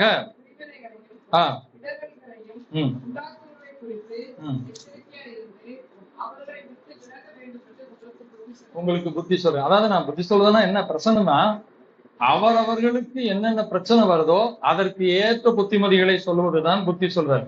அப்போஸ்தலர் 20ஆம் அதிகாரம் பார்த்தீங்கன்னா பவுல் போகும்போது சொல்லுகிறான், மந்தையை தப்ப விடாம கொடியதான ஓநாய்கள் வரும், நான் இதுவரைக்கும் உங்களுக்கு என்ன புத்தி சொன்னனோ அதை நினைச்சு விழிச்சிருங்க. அப்படியே தொடர்ந்து நீங்க வாசித்தீங்கன்னா நிருபங்கள் தோறும் புத்தி சொல்லுகிறார் என்று ஏராளம் எழுதப்பட்டிருக்கும். கொலோசியர் 1:28, 1 தெசலோனிக்கேயர் 3:2, 4ஆம் அதிகாரம் 1-2 வசனம், 5ஆம் அதிகாரம் 12-14 வசனம், 2 தெசலோனிக்கேயர் 3:12. அதுல என்ன புத்தி சொல்லுகிறான்? அந்த சபையில கொஞ்சம் பேரு வேலை செய்யாம ஊரை சுத்திட்டு அலைகிறான். அப்போ பவுல் சொல்லுகிறார், இப்படி நீங்க இருக்கக்கூடாது, வேலை செஞ்சுதான் என்ன செய்யணும், சாப்பிடணும். ஒழுங்கற்று தெரிகிற அந்த சகோதரனுக்கு நீ புத்தி சொல்லு. இந்த புத்தி சொல்லுதல் தான் ஒருவரை ஆண்டவருக்கு எல்லா இடங்களிலும் கனி கொடுக்கிற ஒரு நிலைக்குள்ளே மாற்றத்தை கொண்டு வர வேண்டும். அப்ப சபை கூடி வருதலினுடைய பிரதான நோக்கம் ஏதோ வந்தோம், பாட்டை பாடினோம், கொஞ்ச நேரம் சகோதரர் பாடல்ல நடத்தினாங்க, காணிக்கை போட்டோம், பிரசங்கம் கேட்டோம், போய்விட்டோம் என்பதல்ல. அங்கே அந்த மக்களுக்கு ஏற்ற புத்திமதிகள் சொல்லப்பட வேண்டும். இன்றைக்கு அது சபைகள்ல இல்லை. ஆராதனை என்பது இந்த கண்ணோட்டத்திலே பார்க்கப்படுகிறபடினால், ஆராதனை என்பது எல்லா இடங்களிலும் தேவனை கனப்படுத்தி வாழ வேண்டும் என்ற ஒரு உணர்வோடு இந்த சபை கூடியவர்கள் நடக்குமானா அந்த அந்த அந்த நிலையை மாறி தீமோத்தேயுக்கு எழுதும்போது, நீ முதியோர்களுக்கு இப்படி புத்தி சொல்லு, பாலிய ஸ்திரீகளுக்கு இப்படி புத்தி சொல்லு. இன்னைக்கு உலகம் எப்படியோ போய்கொண்டிருக்கு. Internet, cellphone, WhatsApp. இப்ப நம்ம பிள்ளைகளுக்கு நிறைய புத்திமதி சொல்லணும். மற்ற பிள்ளைகளை மூலம் அவர்கள் கையாளக்கூடாது. ஏன்னா அவங்க உலகத்துக்குள்ள போறாங்க. இன்னைக்கு உலகம் அட்வான்ஸா போய்விட்டது. அப்ப நம்முடைய பிள்ளைகளை புத்திமதி சொல்லி, நீ ஆண்டவருடைய பிள்ளைமா, நம்ம அசைவில்லாத ராஜ்யத்துக்கு அழைக்கப்பட்டவங்க, நீ அவங்கள போலலாம் உடுத்த முடியாது, நீ உனக்குன்னு ஒரு கண்ணியமான உடை இருக்கு, நீ அவங்கள போல செல்போன் நேரத்தை போக கூடாது. இப்படி நம்முடைய பிள்ளைகளுக்கு, வாலிபர்களுக்கு யார் யாருக்கு எது தேவையோ, கர்த்தரை கனப்படுத்தி வாழ்வதற்கு எது அவசியமோ அப்படிப்பட்ட புத்திமதிகள் அதிகமாய் கொடுக்கப்பட வேண்டும். இன்னைக்கு சொன்னாலும் உங்க சபை பரவாயில்ல, நான் பெரிய பெரிய சபையெல்லாம் சொன்னாலும் கூட கேட்கிற நிலைக்கு இல்லை. ஏனென்றால் சபை என்பது வேறு நிலைக்குள்ளே போய்விட்டது. அப்ப சபை என்பது கூடி வருகிற இடம் என்பது இப்படி இருக்க வேண்டும். இப்போ இந்த கண்ணோட்டத்துல தேவனுக்கு ஆராதனை என்பதை பார்க்காதபடினால, இதுதான் ஆராதனைங்கிறதுனால இதுல கொஞ்சம் கொஞ்சமா மாற்றத்தை கொண்டு வந்து இன்னைக்கு ஆராதனை என்பது கூட எங்கேயோ போயிட்டு. முதல்ல ஆர்சி சர்ச் இருந்துச்சு, அவங்க ஒரு முறையை வச்சிருந்தாங்க, பூஜை பண்றது மாதிரியும் ஜெபமாலை. அதுல என்ன இருந்தது, மாதா அப்போஸ்தலர்களை வணங்குற மாதிரியும் அவர்களை மீடியேட்டரா எங்களுக்காக வேண்டிக்கொண்டு வச்ச உடனே மார்ட்டின் லூதர் எழுதினாரு, இது தப்பு அப்படின்னு மாத்தி ப்ராட்டஸ்டன்ட்னு ஒண்ணு ஏற்படுத்தினாரு. அதுலதான் வந்தது சிஎஸ்ஐ. மற்ற சபைகள் அவங்க என்ன பண்ணாங்க, இப்படி ஆலயம்னு ஒண்ணு வச்சு அங்க வரணும், ஒரு ஜெபம் பண்ணணும், பாட்டு பாடணும், ஒரு ஜெப புத்தகம் ஒரு முறையை வச்சு அதை மாறி வாசிக்கணும், பாடம் வாசிக்கணும், பிரசங்கம் பண்ணணும், காணிக்க போடணும், பேரணும். பெந்தேகோஸ்தே பார்த்தாங்க, இது ஆராதனை கிடையாது, இப்படி எழுதி வச்சு வாசிக்கலாம் ஆராதனை கிடையாது, நம்ம விடுதலையோடு ஆரம்பிக்கணும். அவங்க ஒரு பாட்டை படிச்சு அப்புறம் கொஞ்ச நேரம் கையை தட்டி எல்லாரும் சேர்ந்து அந்நிய பாஷை பேசி அப்புறம் ஒரு பிரசங்கம் பண்ணிட்டு காணிக்க போட்டு போனா இதுதான் ஆராதனை அவங்க கொண்டு வந்தாங்க. இப்போ இந்த ஆராதனையிலேயே 4 பிரிவா பிரிச்சுட்டாங்க. பாடல் வேலை, ஜப வேலை, ஆராதனை வேலை, பிரசங்க வேலை. பாடுறோம், இப்ப சகோதரன் நடத்துன மாதிரி இப்படி கொஞ்ச நேரம் கத்தரை துதிச்சு ஆராதிச்சு ஒரு பாட்டை மாத்தி பாட்டி இப்படி பாடினா ஒரு ஆராதனை. இதுக்கு ஆராதனைன்னு வச்சுட்டாங்க. இதை நடத்துவதற்கு அநேக ஸ்பெஷலிஸ்டுகள் எழுப்பிட்டாங்க. இப்படி இதை ஆராதனைன்னு கொண்டு வந்த உடனே இப்ப அதிகமா போய் நடனம் பண்ணுவதுதான் ஆராதனை. இப்ப யூடியூப்ல வர்றதுனால முந்தி தப்பான உபதேசம் வந்தா எல்லாரையும் கெடுக்காது, அவங்களோட அடங்கி போயிடும். இப்ப யூடியூப் வந்ததுனால, சமூக வலைதளம் வந்ததுனால 1 நிமிஷத்துல ரீச் ஆயிடும். ஒருவர் ஒரு ஸ்டேஜை போட்டு ஹீரோ மாதிரி நின்று சுற்றிலும் பெண் பிள்ளைகளை விட்டுட்டு அவர் பாட்டு பாடி நடனமாட, மேடையிலிருந்து புகை வருது, லைட்டை மாத்தி மாத்தி போடுறாங்க, இது ஆராதனை, கர்த்தரை நாங்கள் மகிமைப்படுத்துவோம். அப்ப போய் ஒருத்தர் கேட்காரு, இல்லையா இப்படி எல்லாம் சங்கீதம் 54 வாசித்து பாருங்க, நடனத்தோடு கர்த்தரை துதியுங்கள்னு இருக்குது. அப்ப நாங்க நடனத்தோடு துதிப்பது தப்பா?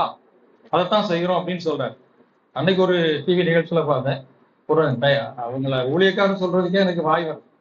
விசில் அடிக்கணும், ஆராதனையில விசில் அடித்தாதான் ஜனங்கள் வருவாங்க. அதுக்கு ஒரு வசனம் சொல்கிறார், ஏசாயா தீர்க்கதரிசி 5ஆம் அதிகாரத்துல, பயில் காட்டி அழைத்துட்டு இருக்குது. பயில் என்றால் விசில். நீங்க எனக்கு விசில் அடிக்கிறதுனாலதான் அந்த சபை பெருகல.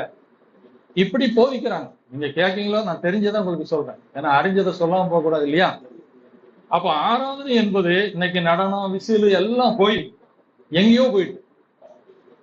ஒருவர் சொல்லுகிறார், நீ நடனம் ஆடினா இந்த பக்கம் ஸ்டெப் போட்டா 4 நாள் உபவாசத்துக்குள்ள பவர் உனக்கு கிடைக்கும், அந்த பக்கம் ஒரு ஸ்டெப் போட்டீங்கன்னா 6 நாள் உபவாசத்துக்குள்ள பவர் கிடைக்கும். அதுக்கும் விசில் அடிச்சு கை தட்டுறான்.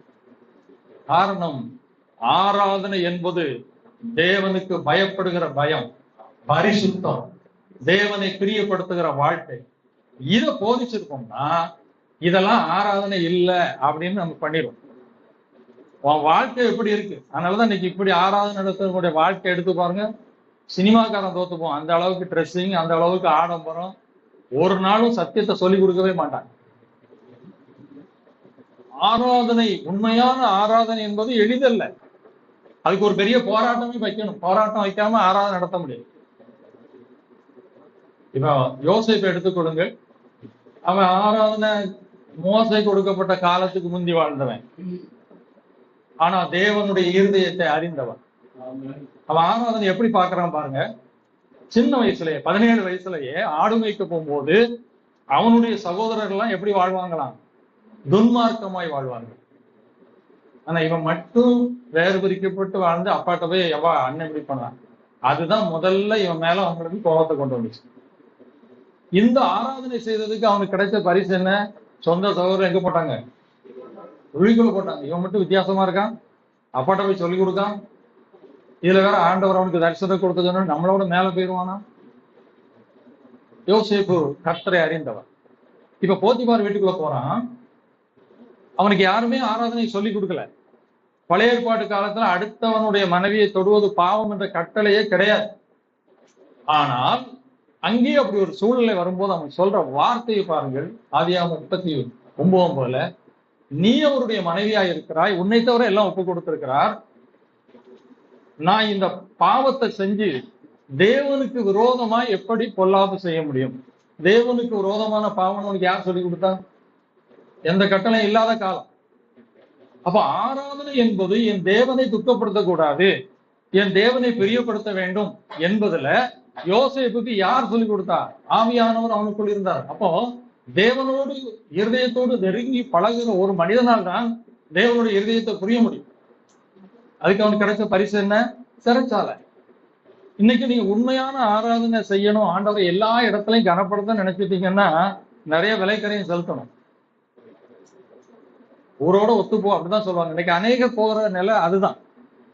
அந்த நிலையினாலே ஆண்டவருடைய நாமம் தூஷிக்கப்படுகிறது என்றுதான் வேதம் சொல்கிறது. அதனால புறஜாதிகளுக்குள்ளே உங்கள் நிமித்தம் தேவனுடைய நாமம் தூஷிக்கப்படுகிறது என்று வேதம் சொல்லுகிறது. எனக்கு தெரியும் ஒரு ரெண்டு சம்பவத்தை சொல்றேன். நான் ஒரு பள்ளியில அசிஸ்டண்டாகி வேலை பார்க்கும்போது ஒரு ஹெச்எம் டீச்சர் இருந்தாங்க. நல்ல பக்திமா. அவங்க தாய்மார் கூட்டத்துல செயற்கையா இருப்பாங்க. ஞாயிற்றுக்கிழமை சுவிசேஷ ஊழியம் பண்ண போயிடுவாங்க.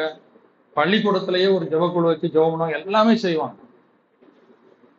பள்ளிக்கூடத்துக்கு வந்தா கூட நேரம் வந்தா யார்ட்டையும் நேரம் பேக்கை வச்சுட்டு அப்படியே நின்று ஒரு நிமிஷம் ஜெபம் பண்ணிட்டு தான் சீட்லயே. நானும் வந்த புதுசுல ரொம்ப நல்லா இருக்காங்கன்னு பார்த்தேன். நான் தொடர்ந்து கவனிச்சா அவங்க பள்ளிக்கூடத்துக்கு வார நேரம் 10 மணி. ஒரு நாளும் அசம்பிளிக்கு என்ன செய்ய மாட்டாங்க, 3:30 போயிடுவாங்க. ஒரு நாள் வராட்டாலும் அடுத்த நாள் வந்து கையில் வைக்கிறது. யோசிச்சேன், இவ்வளவு பக்தியா இருக்கிறவங்க எப்படி இதை செய்ய முடிகிறது? அவங்களுக்கு ஆராதனைன்னா என்ன? ஆண்டவரை இப்படி கொஞ்சம் செயல்ல கனப்படுத்திட்டா போதும். வாழ்க்கை தான் முக்கியம். பாக்குறவங்க என்ன நினைப்பாங்க, என்ன அந்த டீச்சர் 10 மணிக்கு வருது, புறஜாதிகளுக்குள்ளே தூஷிக்கப்படுகிறது. இன்னொரு சகோதரர் தெரியும், அவர் ஒரு 30 வருஷத்துக்கு முன்னாடி ஒரு நாள் என் பிரசங்கத்தை கேட்டுட்டு ஒரு நாள் வந்து சார் நீங்க நல்லா பிரசங்கம் பண்ணீங்க, நல்லா இருக்கு, உங்களை நான் அப்படி இப்படின்னு பாராட்டினார். அப்புறம் என்கிட்ட நல்லா பழகுவார், பேசுவார். அவரும் உபவாசம் நடத்துவார், முழு ஜபம் நடத்துவார், இப்படி ஆராதனை எல்லாமே நடத்துவார். நான் அவரை நல்ல உயர்வா வச்சுருந்தேன். அவர் ஒரு ரோடு இன்ஸ்பெக்டர் வேலை செஞ்சார். அவர் வேலை செஞ்சது ஒரு 30 கிலோமீட்டர் தள்ளி. அங்க என்னுடைய சொந்தக்காரர் ஒருவரும் அந்த ஊர்ல இருந்தார். ஒரு நாள் நாங்க போயிருந்தேன். அப்போ இப்படி ஒரு சகோதரர் கொண்டானே, அவனா, ஐயோ இங்க எல்லாரும் காரி துப்புவாங்க ஐயா, வர்றவங்க கிட்ட பூரா பணத்தை வாங்கி வச்சுக்கிட்டு ரோடு சரியில்லைனாலும் சரின்னு போட்டு கொடுக்குறான். எனக்கு தூக்கி வாங்கி போட்டு, இவரா இப்படி இருக்கிறார். ஒரு நாள் அவர்கிட்ட வேற சந்திக்கும் போது கொஞ்சம் சாடையா கேட்டேன், இல்ல சார் அவங்களா கொண்டு வந்து பைக்குள்ள வச்சிருந்தாங்க சார், நான் கேட்க போறதே இல்லை சார், ஏன் பைக்குள்ள வைக்காங்க, நீ விரும்புவான்னு தெரிஞ்சுதானே, வச்சாலும் வேணும்னு சொல்லலாமா? அங்கே தேவனுடைய நாமம் எப்படி மகிமைப்படும்? இவர் ஒரு நல்ல கிறிஸ்தவர் ஐயா, ஒரு காசு வாங்க மாட்டார். கிளீனா டியூட்டியில் இருப்பார். இது சாட்சியா? இந்த ஆராதனை சாட்சியா? ஏன் சொல்கிறேன் என்றால், இன்றைக்கு மனிதர்களும் நம்ம மக்களுமே எது உண்மையான ஆராதனை, எது ஆண்டவருக்கு பிரியமானது என்று பார்த்து தெரியல. எனக்கு உங்களுக்கு ஒரு காரியத்தை நீங்க இருந்ததுனால சொல்றேன். எனக்கு யூடியூப்ல இந்த ஜான் ஜபராஜன் ஒருத்தன் பாத்தீங்கன்னா, பாட்டுல திறமை, நடிப்பு திறமை, ஆனா நடத்துகிற ஆராதனையில நான் ஒரே ஒரு காட் பார்த்தேன். வாலிப பிள்ளைகள்லாம் அங்க நிக்குது. இப்ப நம்ம கர்த்தரை துதிக்க போகிறோம். ஆண் பையங்கள்லாம் கர்ச்சீப்பு எடுத்துக்காங்க, பொம்பளை பிள்ளைகள் கர்ச்சீப்பு இல்லைன்னா சால்வை உருவிக்கா, இப்படி தலையை சுத்தி சுத்தி ஆராதிக்கும். அவ்வளவு ஆராதிக்கும். எங்கே போகிறது? வெளிப்படையாய் பாலியல் பாவத்துல விழுந்து கோர்ட்டு கேஸ்ல போயிட்டு வந்தேன். அவங்க வழியும் சொல்றான், யோசேப்பை போல நான் சிறைச்சாலைக்குள்ள இருந்தேன், கர்த்தர் யோசேப்போடு இருந்தது போல என் கூட இருந்தேன். திரும்பவும் ஒரு கூட்டம் ஆராதிக்க வைக்குதுன்னா, எனக்கு அவரை கூட விட்டுருங்க, இந்த கிறிஸ்தவருடைய மனநிலை எங்க போயிட்டையா? எது ஆராதனைன்னு பார்க்காங்க. எப்படி வாழ்ந்தாலும் பரவாயில்ல, இப்படி செஞ்சுட்டா போதும். கிறிஸ்தவன் எங்கேயோ போய்விட்டு, காரணம் வேதத்தை விட்டு விலகிட்டான். எனக்கு இந்த யோசிப்பை நினைக்கும் போது, இவனை நினைச்ச உடனே ஒரு பக்கம் கோபம் வருது, ஒரு பக்கம் எரிச்சல் வருது. என்னடா, அந்த காலத்துல வாழ்ந்த யோசேப்பு பிறனுடைய மனைவியை தொடுவது பாவம் என்று விட்டு விட்டு போய் சிறைச்சாலைக்கு போனா, இவன் தான் சொந்த மனைவியை விட்டுட்டு இன்னொரு பெண்ணை கூட்டிட்டு போயிட்டு சிறைச்சாலைக்கு போனதும் நானும் ஒன்று. தயவுசெய்து அப்படி சொல்றேன்னு நினைக்காதீங்க. ஏனென்றால் பவுல் சொல்கிறான், நான் கொண்டு வந்த சுவிசேஷத்தை விட வேற ஒரு சுவிசேஷத்தை ஒருவன் கொண்டு வந்தால் அவன் யார்? சபிக்கப்பட்டவன். 2 தடவை சொல்லுவேன். இப்படிப்பட்டவர்கள் கறி கொண்டு போனால் நலமாய் இருக்குமே. ஒருவனுக்கு ஒருவன் இடர்களை உண்டாக்கினால் கழுத்தில் ஏந்திரக்கல்லை கெட்டி சமுத்திரத்தின் ஆழத்துல ஆழ்த்து என்று சொல்லு. எப்படியோ இருந்த கிறிஸ்தவத்தை இன்றைக்கு இப்படி தூக்கிற நிலைக்கு கொண்டு போயிட்டான். அதனாலதான் ரோமர் எழுதுகிறார், எழுதியிருக்கிறபடி உங்கள் நிமித்தம் புறஜாதிகளுக்கு நடுவிலே தேவனுடைய நாமம் தூஷிக்கப்படுகிறது. அது ஒரு சாட்சி தான். இன்னைக்கு நிறைய இருக்குது. பாவத்துல வாழ்ந்துகிட்டு துணிகரமா ஆராதனை நடத்துறாங்க, பிரசங்கம் பண்றாங்க. காரணம் என்ன தெரியுமா? தண்டனை வரல. தேவன் பொறுமையா இருக்கிறார் என்று நாம் எண்ணிக்கொள்ள முடியாது. இன்னொரு பகுதியும் தேவன் பார்க்கிறார். இதை பார்த்து விசுவாசியாகிய நீ எப்படி இருக்கிறாய்? நீ பழைய ஏற்பாட்டை வாசித்து பாருங்க. ஆண்டவர் சொல்வார், புறஜாதிகளை நான் முழுசா உடனே நீக்கிற மாட்டேன், கொஞ்சம் பேரை உங்க நடுவில் வச்சிருப்பேன். ஏன் வச்சிருப்பேன் தெரியுமா? நீ கொஞ்ச நாள்ல அவன் தேவனை கும்பிட்டு அவனை மாதிரி கோரியா இல்லையான்னு சோதிப்பதற்காக வைத்திருக்கு. நீ உன் கையில வேதத்தை கொடுத்துட்டாரு இல்லையா? இப்படிப்பட்ட காரியங்கள் நடந்துகிட்டே தான் இருக்கும். இப்ப யூடியூப் எடுத்தீங்கன்னா பயங்கரமா இருக்குது உபதேசங்கள் எல்லாம். எதுக்கு தெரியுமா? நீங்க ஆண்டவர் பாதத்துல உட்கார்ந்து எது சரி எது கண்டுபிடிச்சு விலக வேண்டும். அதனால ஒரு இடத்துல புத்தி சொல்லும் போது, இப்படிப்பட்டவர்களை விட்டு விலக வேண்டும் என்று உங்களுக்கு புத்தி சொல்கிறேன்.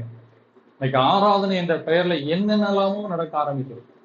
நான் திரும்ப திரும்ப சொல்றதுக்கு காரணம், ஒருவனுடைய வாழ்க்கை கர்த்தருக்கு பிரியமா இல்லாம இருந்து அவன் இந்த இடத்துல என்ன ஆராதனையை செஞ்சு துதித்தாலும் தேவன் அருவருக்கிறார், நானும் அருவருக்கிறேன். வாழ்க்கை தான் முக்கியம். நான் பழைய ஏற்பாட்டுல எனக்கு பிடிச்ச ஒரு சம்பவம், சூனை மேல எடுத்துக்கொள்ளுங்கள். எலிசாவை கூப்பிடும் போது புருஷன்கிட்ட என்ன சொல்வா தெரியுமா? என்ன சொல்லி கூப்பிடுவான்? வீட்டுல தங்க இடம் கொடுக்கணும். அவரை எப்படி சொல்லுவா தெரியுமா? அவர் பரிசுத்தவான். உண்மையில அன்னைக்கு எலியா ஒரு தீர்க்கதரிசி தான், அற்புதம் செய்கிறவன் தான். என்ன அற்புதத்தை செஞ்சான்? தீர்க்கதரிசனம் சொன்னான். அப்ப இவருக்கு குழந்தை இல்லை, அவர் ஒரு தீர்க்கதரிசியா இருக்கிற, அற்புதமும் செய்கிறாரு. நம்ம வீட்டுல கொஞ்சம் கூட்டி வச்சுக்கிட்டோம்னா நமக்கு நன்மை கிடைக்கும். அப்படி சொல்லல, அவர் பரிசுத்தவான். அதான் அவ இட. அதனால வீட்டுக்குள்ள கூப்பிடு. தானாய் அற்புதம் நடந்தது. இதுதான் நீங்க உண்மையாய் கர்த்தருக்கு ஆராதனை செய்து கனப்படுத்தி வாழ்ந்தால் தேவன் செய்ய வேண்டியதை சரியான நேரத்துல செய்வார். அல்லேலூயா. யோசேப்புக்கு அதான் நடந்தது. அவன் ஆராதனையெல்லாம் பார்த்தான், என் ஆண்டவரை கனப்படுத்தணும். ஆனா அவனுக்கு செய்ய வேண்டியதை தேவன் சரியான நேரத்துல செஞ்சான். தானியேலை எடுத்துக்கொள்ளுங்கள். நான் அந்நிய தேசத்துல இருப்பேன், ஆனா இந்த ராஜாவின் போஜனத்தினால என்ன செய்ய மாட்டேன்? தீட்டுப்படுத்த மாட்டேன். ராஜாவை வணங்கணும், இல்லைன்னா சிங்க கபில போடுவாங்க. பத்திரத்துக்கு கையெழுத்து வச்சாச்சு. நான் என் தேவனை தவிர எவனையும் என்ன செய்ய மாட்டேன். பத்திரத்துக்கு கையெழுத்து வைக்கப்பட்டாலும் பரவாயில்ல, சிங்க கபில போட்டாலும். சாத்ராக் மேஷாக் ஆபேத்நேகோ அவர்களெல்லாம் தேவன் எப்படி ஆராதிக்க வேண்டும் என்று அறிந்தவர்கள். என் தேவனை கனப்படுத்துவதை தவிர உயிர் போனாலும் பரவாயில்லை. இன்றைக்கு இப்படிப்பட்ட ஆராதிக்கிற ஒரு சந்ததி கிறிஸ்தவத்துல எழுமுனாதான் கிறிஸ்தவம் உண்மையான ஒரு உயிர் பெருமை ஒழிய இப்படி கூடி என்னத்தையோ ஆராதிச்சுட்டு போய் ஆராதித்து விட்டோம் என்று நிறுத்திவிட்டால் கிறிஸ்தவம் இன்னும் தூஷிக்கப்படும். அப்ப கிறிஸ்தவம் வளரணும் அப்படின்னா கிறிஸ்தவ ஆண்டவருடைய நாமத்தை மகிமைப்படுத்தணும்னா இந்த சபை கூடி வருகிற இடங்கள் ஜனங்களை அதற்கு தகுதிப்படுத்துகிறதாய் மாற வேண்டும். அதனாலதான் எந்த மனுஷனையும் தேரியனாக நிறுத்தும்படிக்கு அவரையே அறிவித்து நாம் அவர்களுக்கு புத்தி சொல்லுகிறோம் நிலைதான். கடைசியாக ஒரு சம்பவத்தை லேசா கோடிட்டு காட்டிட்டு நான் முடிச்சிருவேன். இந்த ஆராதனை என்பது ஒரு எளிதானதல்ல, அது ஒரு போராட்டம் நிறைந்தது. இப்ப பழைய ஏற்பாட்டு காலத்துல இதே போல ஒரு சம்பவம் நமக்கு நிழலாட்டமா இருக்கிறது. யாத்திரையாகம புத்தகம் 8ஆம் அதிகாரம் 1ஆம் வசனத்தை வாசிங்க. யாத்திரையாகமம் 8:1.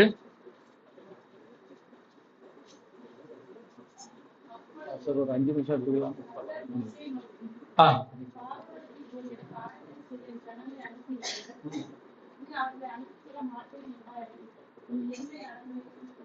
நல்லா கவனிங்க. இஸ்ரவேல் ஜனங்களை தேவன் அழைக்கும் போது என்ன சொல்லி அழைக்கிறார்? என் ஜனங்களை எனக்கு ஆராதனை செய்ய. இப்ப திரும்ப திரும்ப ஆராதனை இப்படி நினைக்கிறாங்க, அங்க போய் ஒரு இதை போட்டு பாடி அப்படி செய்யல. அப்ப ஆண்டவர் அங்கே ஆராதனை செய்வதனுடைய பொருள் எதை மனதில் வைத்து சொல்லுகிறார் தெரியுமா? என் கட்டளைக்கு கீழ்ப்படிஞ்சு நான் சொல்றதை கேட்டு எனக்காக வாழ வேண்டும். அதுக்குதான் அவர் அழைக்கிறார். அதனாலதான் நான் சொன்னேன், வழிபாட்டு முறை வாழ்க்கை முறையை கொடுத்தாரு, இவங்க விட்டுட்டாங்க. இப்ப இங்க ஆராதனை என்று தேவன் சொல்லுவது என்னை கனப்படுத்தி நீ வாழ வேண்டும், ஒன்னு அதுக்குதான் தெரிஞ்சிருக்கிறேன்னு அழைக்கிறார். இப்ப அழைக்கும் போது பார்வோம் லேசில விடல, ஆராதனை செய்ய லேசில் என்ன செய்யல, போன உடனே விடல. அதே போல இன்னைக்கு நான் சொன்னபடி உண்மையான ஆராதனை செய்யணும்னா சாத்தான் லேசில விடவே மாட்டான். ஏன்னா இப்படி பாடி துதிக்கிறதுனால அவனுக்கு ஒரு பிரச்சனை இல்லை, விட்டுருவான். ஆனா நீங்க எல்லா இடங்களிலும் வாழுகிற இடங்கள், வீடுகள் எல்லாத்திலும் தேவனை கனப்படுத்தி வாழணும்னு நினைச்சு முயற்சி எடுத்துட்டீங்கன்னா லேசில விட மாட்டேன். இங்க பாருங்க, விடமாட்டேங்கிறான். அப்ப ஆண்டவர் அவனுக்கு 10 வாதைகளை ரத்தமா மாத்துறாரு, பேனு தவளை எல்லாம் கொடுத்தாரு. கொடுத்த உடனே ஒரு 4 ஆலோசனையை தேவனை ஆராதிப்பதற்கு வைக்கிறான். இன்னைக்கு இந்த 4 விதமான நிலையிலே தான் கிறிஸ்தவர்கள் இருக்கிறார்கள். அதை மட்டும் லேசா சொல்லிடுறேன். முதலாவது ஒரு இதை தடுக்க முடியாது, இனிமே இவங்களை நிறுத்த முடியாது அப்படிங்கிற நிலை பார்வோனுக்கு வந்துட்டு. அதே போலதான் நம்முடைய தேசம் ஒரு காலத்துல இருந்தது. சுவிசேஷமே உள்ள வர முடியாம இருந்துச்சு. ஆனா தேவன் அதை ஒட்டச்சி எடுத்து மிஷனரிகள் வந்து இன்னைக்கு ஆண்டோடைய சுவிசேஷத்தை அறிவிச்சு திருச்சபைலாம் எழும்ப ஆரம்பிச்சுது. இப்ப சாத்தான் பார்த்தோம், சுவிசேஷத்தை தடுக்க முடியாது, ஆனால் கிறிஸ்தவர்களே நம்ம என்ன செய்ய முடியும், வழி மாற்ற முடியும் என்பதை அறிந்து அவன் ஆலோசனை என்ன கொடுக்குறான் பாருங்க. யாத்திராகமம் 8ஆம் அதிகாரம் 25ஆம் வசனத்தை வாசிங்க.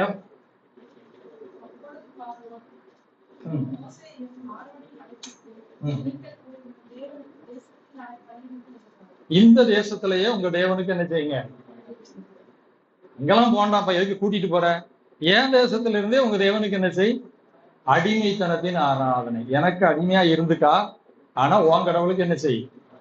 இன்னைக்கு ஒரு கூட்ட கிறிஸ்தவர்கள் இப்படிதான் இருக்காங்க, பாவத்திலேயே வாழ்ந்துகிட்டு கிறிஸ்தவர்களா வாழ்றாங்க.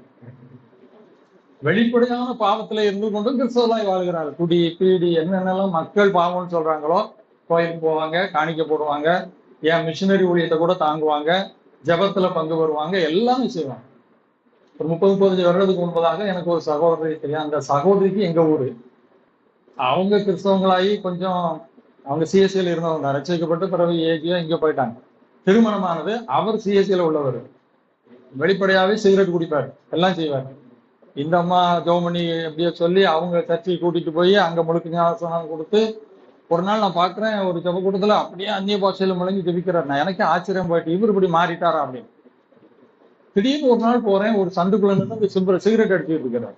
எனக்கு தூக்கி வாரி போயிட்டு, எப்படி இப்படி மாறி. நான் போய் கேட்டேன், அண்ணா நீங்க அன்னைக்கு அந்த கூட்டத்துல என்ன மாதிரி அந்நிய பாஷை பேசி ஜெபம் பண்ணீங்க, அங்கெல்லாம் போயிட்டீங்க, ஞாபகம் தெரியும். அது என் மனைவி சொன்னா விட மாட்டேன்னா போயிட்டேன், அதனால இப்ப ஒளிஞ்சு நின்று குடிக்கேன் அப்படிங்கிறார். இன்னைக்கு அநேகருடைய ஆராதனை இப்படிதான் இருக்கு. வெளிப்படையா பாவத்தை செய்து வாழ்கிற ஒரு கூட்டமும் கிறிஸ்தவர்கள் என்று சொல்லிக் கொள்கிறார்கள். விடுதலை இல்லாத ஆராதனை.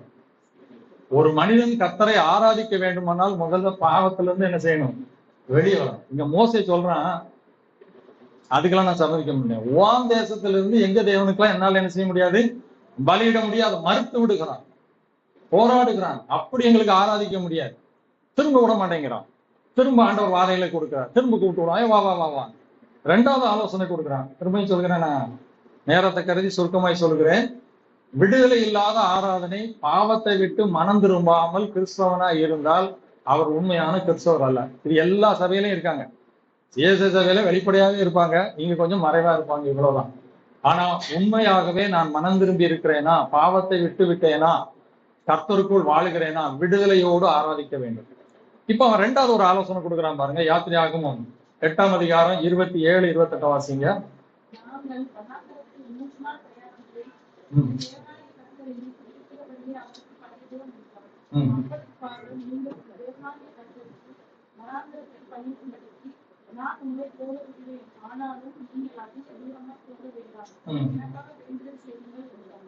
ரெண்டாவது சொல்லிட்டான், சரி தேசத்துலன்னா இவன் சம்மதிக்க மாட்டேங்கான், பயிர். ஆனா ரொம்ப தூரம் போயிடாத, ஏன் கண்ட்ரோல்லே என்ன செஞ்சுக்க. ஏன்னா ரொம்ப தூரம் போயிட்டா அப்புறம் பிடிக்க முடியாது. அதனால நீ ரொம்ப தூரம் போகாதப்பா, கொஞ்சம் பக்கத்துல உட்கார்ந்து ஆராதி, அரை குறை விடுதலையான ஆராதி. இதுல ஒரு கூட்ட கிறிஸ்தவர் நினைச்சிருக்காங்க, வெளிப்படையான பாவங்களெல்லாம் விட்டுருவாங்க, பிடி பிடிக்க மாட்டாங்க, எல்லாம் ஒண்ணுமே செய்ய மாட்டாங்க. ஆனா கோபம், எரிச்சல், பொருளாசை, பண ஆசை, இருதயத்திலிருந்து வர்ற பாவம் போயிருக்காரு. அல்லது நான் சொன்னேனே, இங்க நல்லா பக்தியா இருப்பாங்க, வாழ்க்கை விஷயத்துல கொஞ்சம் உலகத்தோடு ஒத்து போயிடுவாங்க. அரை குறை ஆராதனை, இதையும் தேவன் விரும்பவில்லை, மோசையும் விரும்பவில்லை. கொஞ்சம் பக்தி. என் பிரசங்கத்தெல்லாம் எங்க சிஎஸ் கேட்டாலுமே கடைசியில கொடுக்குற ஒரு சர்டிபிகேட் தெரியுமா, சார் நல்லாதான் பிரசங்கம் பண்றாங்க, ஆனா அவர் சொன்ன மாதிரிலாம் இப்படி நூல் பிடிச்செல்லாம் நடக்க முடியுமா, எல்லாத்துக்கும் பைபிள் பைபிள் சொல்றாங்க, பைபிள் படியெல்லாம் இந்த உலகத்துல வாழ முடியுமா, இதான் எனக்கு கொடுக்குற சர்டிபிகேட். வாழ முடியாததே ஆண்டவர் என்ன செய்யறாரு, சொல்லவா செய்யறாரு. அவன் வாழ்ந்து காட்டுகிறான்னு பார்க்கணும். நம்ம அதை மாதிரா காட்டினாலும் அதை எடுத்துக்க மாட்டாங்க. இதுல இப்படி இருக்கணும், இதுல இப்படி வாழணும், இது நம்ம செய்யக்கூடாது அப்படின்னு சொல்லி கொடுத்தாலும் செய்ய மாட்டாங்க. சரி நான் வாழ்ந்துதானே சொல்றேன், அதையும் பார்க்க மாட்டாங்க. ஆனா இப்படிலாம் நடக்க முடியாது. இன்னைக்கு ஏராளமான கிறிஸ்தவர்கள் அப்படிதான், அப்படியெல்லாம் வாழ முடியாது. யூதாஸ் அப்படிதான் இருந்தான், இந்த பக்கம் ஊழியம், அந்த பக்கம் பண ஆசை, அரை குறை. ரெண்டு தோணியில கால் வச்சா கரை போய் என்ன செய்ய முடியாது, அது ரொம்ப டேஞ்சர். அதைதான் இயேசு சொன்னார், இரு எஜமான்களுக்கு ஊழியம் செய்ய உங்களாலும் கூடாது. மோசே சொல்றான், இந்த வான் கண்ட்ரோல் எல்லாம் பக்கத்துல இருந்து ஏற்கனவே அவ்வளத்தையும் அள்ளிட்டு போன பிறவே அவன் ரதத்தை தூக்கிட்டு பிடிக்க வந்த ஆளு கொஞ்ச தூரம் போய் ஆராதனை விட்டுருவான். அவன் மோசைக்கு தெரியும், அவன் சொல்கிறான், அறகுறை விடுதலை எல்லாம் எங்கள் தேவனுக்கு நாங்கள் பலியிடுவதற்கு உன்னை விட்டு கடந்து போய் தான் ஆகும். அப்பவும் மறிச்சு பாக்குறான், அவனை நிறுத்த முடியல. மூணாவது ஒரு ஆலோசனை கொடுக்குறான் பாருங்க. யாத்திரையாகமம் 10ஆம் அதிகாரம் 10, 11 வசனத்தை வாசிங்க.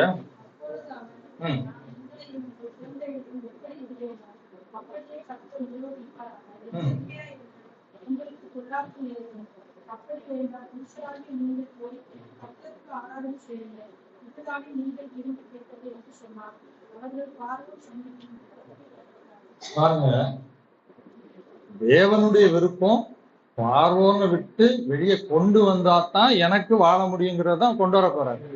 இவனுடைய விருப்பம் எப்படியாவது அவங்கள அங்க விட்டுறக்கூடாது, நம்ம கட்டுப்பாட்டுக்குள்ளே என்ன செஞ்சுக்கிடணும். இப்ப சொல்றான், ரொம்ப பரிதாபமா சொல்றான், நீங்க வனாந்தரத்துக்கு போகும்போது இந்த பிள்ளைகளுக்கெல்லாம் வசதி இருக்காது பத்துக்க, அதனால பிள்ளைகள் எல்லாம் இங்க இருக்கட்டும், நீங்க புருஷர் மாத்திரம் போய் என்ன செய்யுங்க, புருஷர் மட்டும் போயிட்டு அங்க இருக்க முடியுமா, திரும்பி என்ன செய்யணும், குடும்பத்துக்கு வரணும். குடும்பத்தை முழுமையை விடையாமல் செய்கிறது சாத்தானுடைய செயல். இன்னைக்கு நிறைய குடும்பங்களை பாருங்க, கணவன் ரட்சிக்கப்பட்டிருப்பாங்க, மனைவி ரட்சிக்கப்பட்டிருக்க மாட்டாங்க, பிள்ளைகள் ரட்சிக்கப்பட்டிருக்க மாட்டாங்க. அப்ப நம்ம முதல் ஸ்டெப், நம்முடைய குடும்பம் முழுவதையும் கர்த்தருக்குள் கொண்டு வர பிரயாசப்பட வேண்டும். யோசுவா சொல்கிறான், நானும் என் வீட்டாருமோ என்றால் கர்த்தரையே செய்வோம். அப்பதான் நம்ம ஆராதிக்க முடியும், இல்லாவிட்டால் முழுமையாக செய்ய முடியாது. இது சாத்தானுக்கு தெரியும். இன்னைக்கு நிறைய குடும்பங்களுக்குள்ள இந்த குழப்பத்தை வைத்திருப்பது சாத்தான். மோசையை போல நம்ம எதிர்த்து போராட வேண்டும். ஒருவேளை திருமணம் ஆகாத நிலையில இருந்தா நீங்க துணையை தேடும் போதே கர்த்தருக்கு பயந்த ஒரு துணைய பிள்ளைகளுக்கு தேடுங்க, கர்த்தருக்கு 2வது இடம் கொடுங்க. இல்லாவிட்டால் வாழ்க்கை சரியில்லாமல் போய்விடும். திருமணம் முடிஞ்ச பிறகு இப்படி வந்துட்டுன்னா நம்ம ஒண்ணும் செய்ய முடியாது. பொறுமையாய் காத்திருந்து கர்த்தரிடத்துல என்ன செய்யணும், ஜெபிக்கணும். இன்னும் 1 பேதுல சொல்கிறார், உங்கள் நடக்கைகளை கண்டு அவங்க என்ன செய்யணுமா, அவங்கள்ட்ட அன்பு செலுத்தி ஜெபம் பண்ணி நம்ம அவங்களுக்கு செய்ய வேண்டியதை செஞ்சு புத்திமதிகளை சொல்லி, பிள்ளைகள்லாம் இருந்தா கண்டிச்சு, எப்படியாவது குடும்பத்தை கர்த்தருக்குள்ள என்ன செய்ய வேண்டும், குடும்பமாய் கர்த்தரை ஆராதிக்க வேண்டும். மோசே அதையும் நிராகரிக்கிறான். விடுதலை இல்லாத ஆராதனை எனக்கு வேண்டாம், அறகுற விடுதலை ஆராதனையும் வேண்டாம், குடும்பத்தை குறைவுபடுத்துகிற ஆராதனை எனக்கு வேண்டாம், நாங்க குடும்பமா தான் போய் கர்த்தரை ஆராதிப்போம்னு சொல்றாங்க. கடைசியில ஒரு ஆலோசனை கொடுக்குறான் பாருங்க. 4வது யாத்திரையாகமம் 10ஆம் அதிகாரம் 24 வசனத்தை வாசிங்க.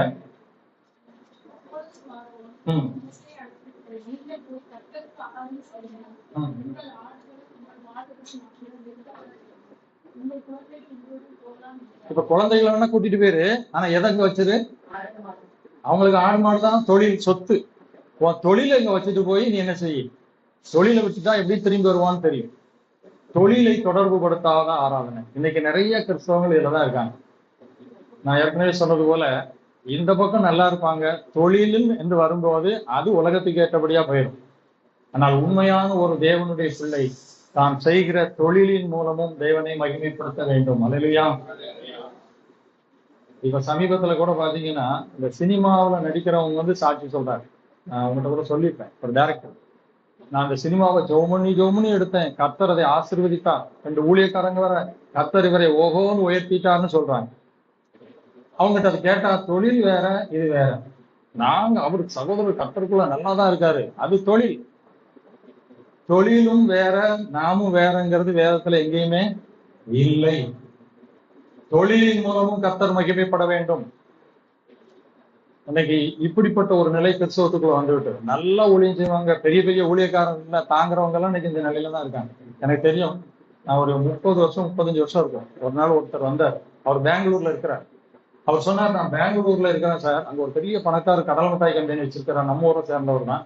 இங்க இருந்து தமிழ்நாட்டுல இருந்து எந்த பெரிய, நான் சொல்றேன் 40 வருஷத்துக்கு முந்தி, எந்த பெரிய ஊழியர் வந்தாலும் அவர் வீட்டுலதான் தங்குவாங்க, அவர் தான் நல்லா உபசரிப்பாரு.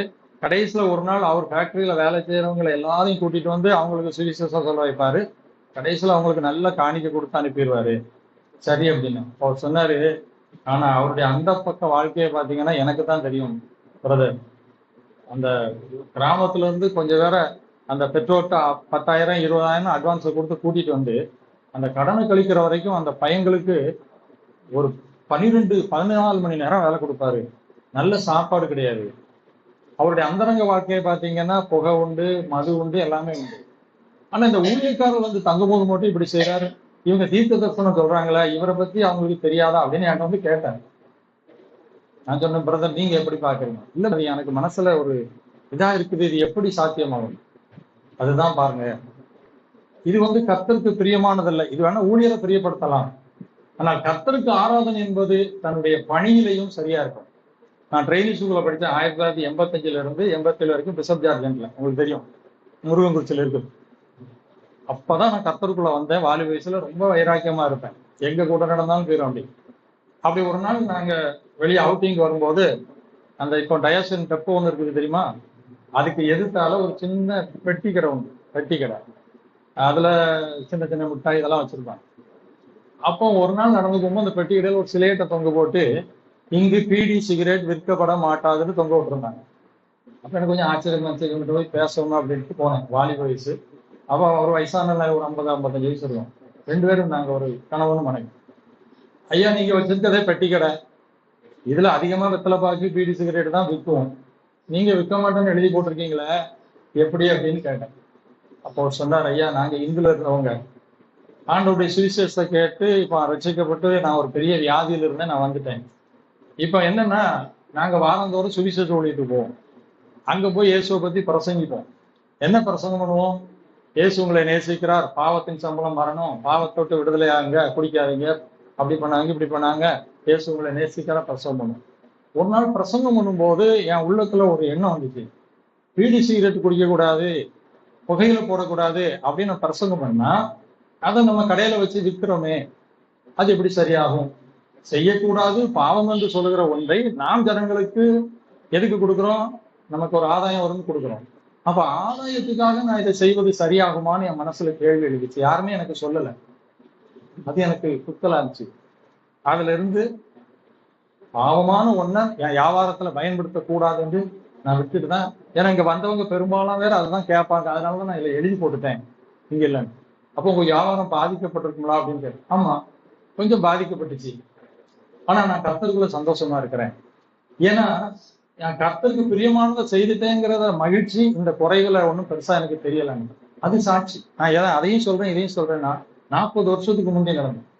நான் போகிற இடத்துலலாம் இதை சொல்லுவேன். நான் ஒரு 15-20 வருஷத்துக்கு முந்தைய இதே ஒரு செய்தியை பேசும்போது இந்த சாட்சியை அந்த சபையில சொன்ன, அது பெரிய சபை, எங்க சிஎஸ் சபை.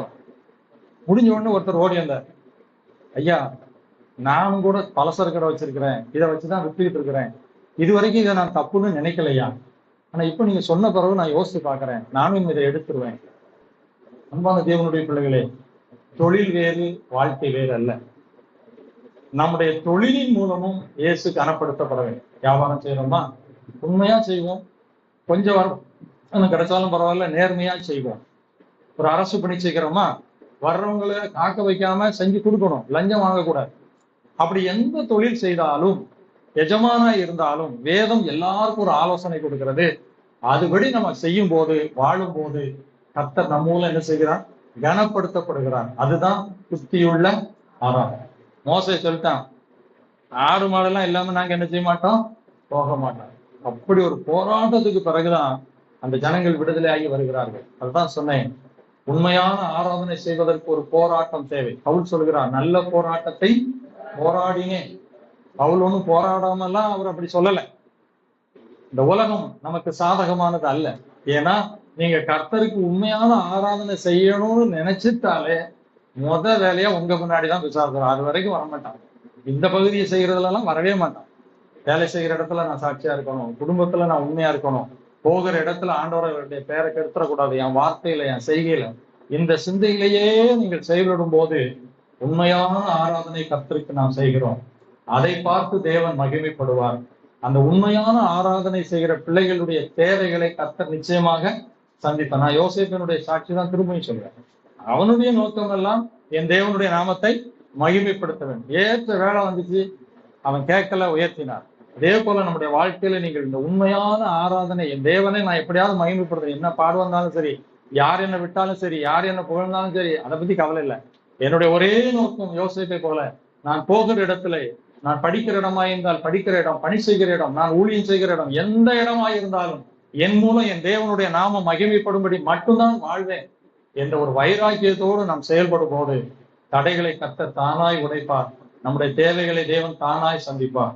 அப்படிப்பட்ட ஒரு உண்மையான உயர்வான ஆராதனை செய்ய கர்த்தருக்கு நம்மை அர்ப்பணிப்போம். கண்களை மூடி ஆண்டவரை நோக்கி ஜெபிப்போம். இதுவரைக்கும் தேவ சமூகத்துக்குள்ள முழுமையோடு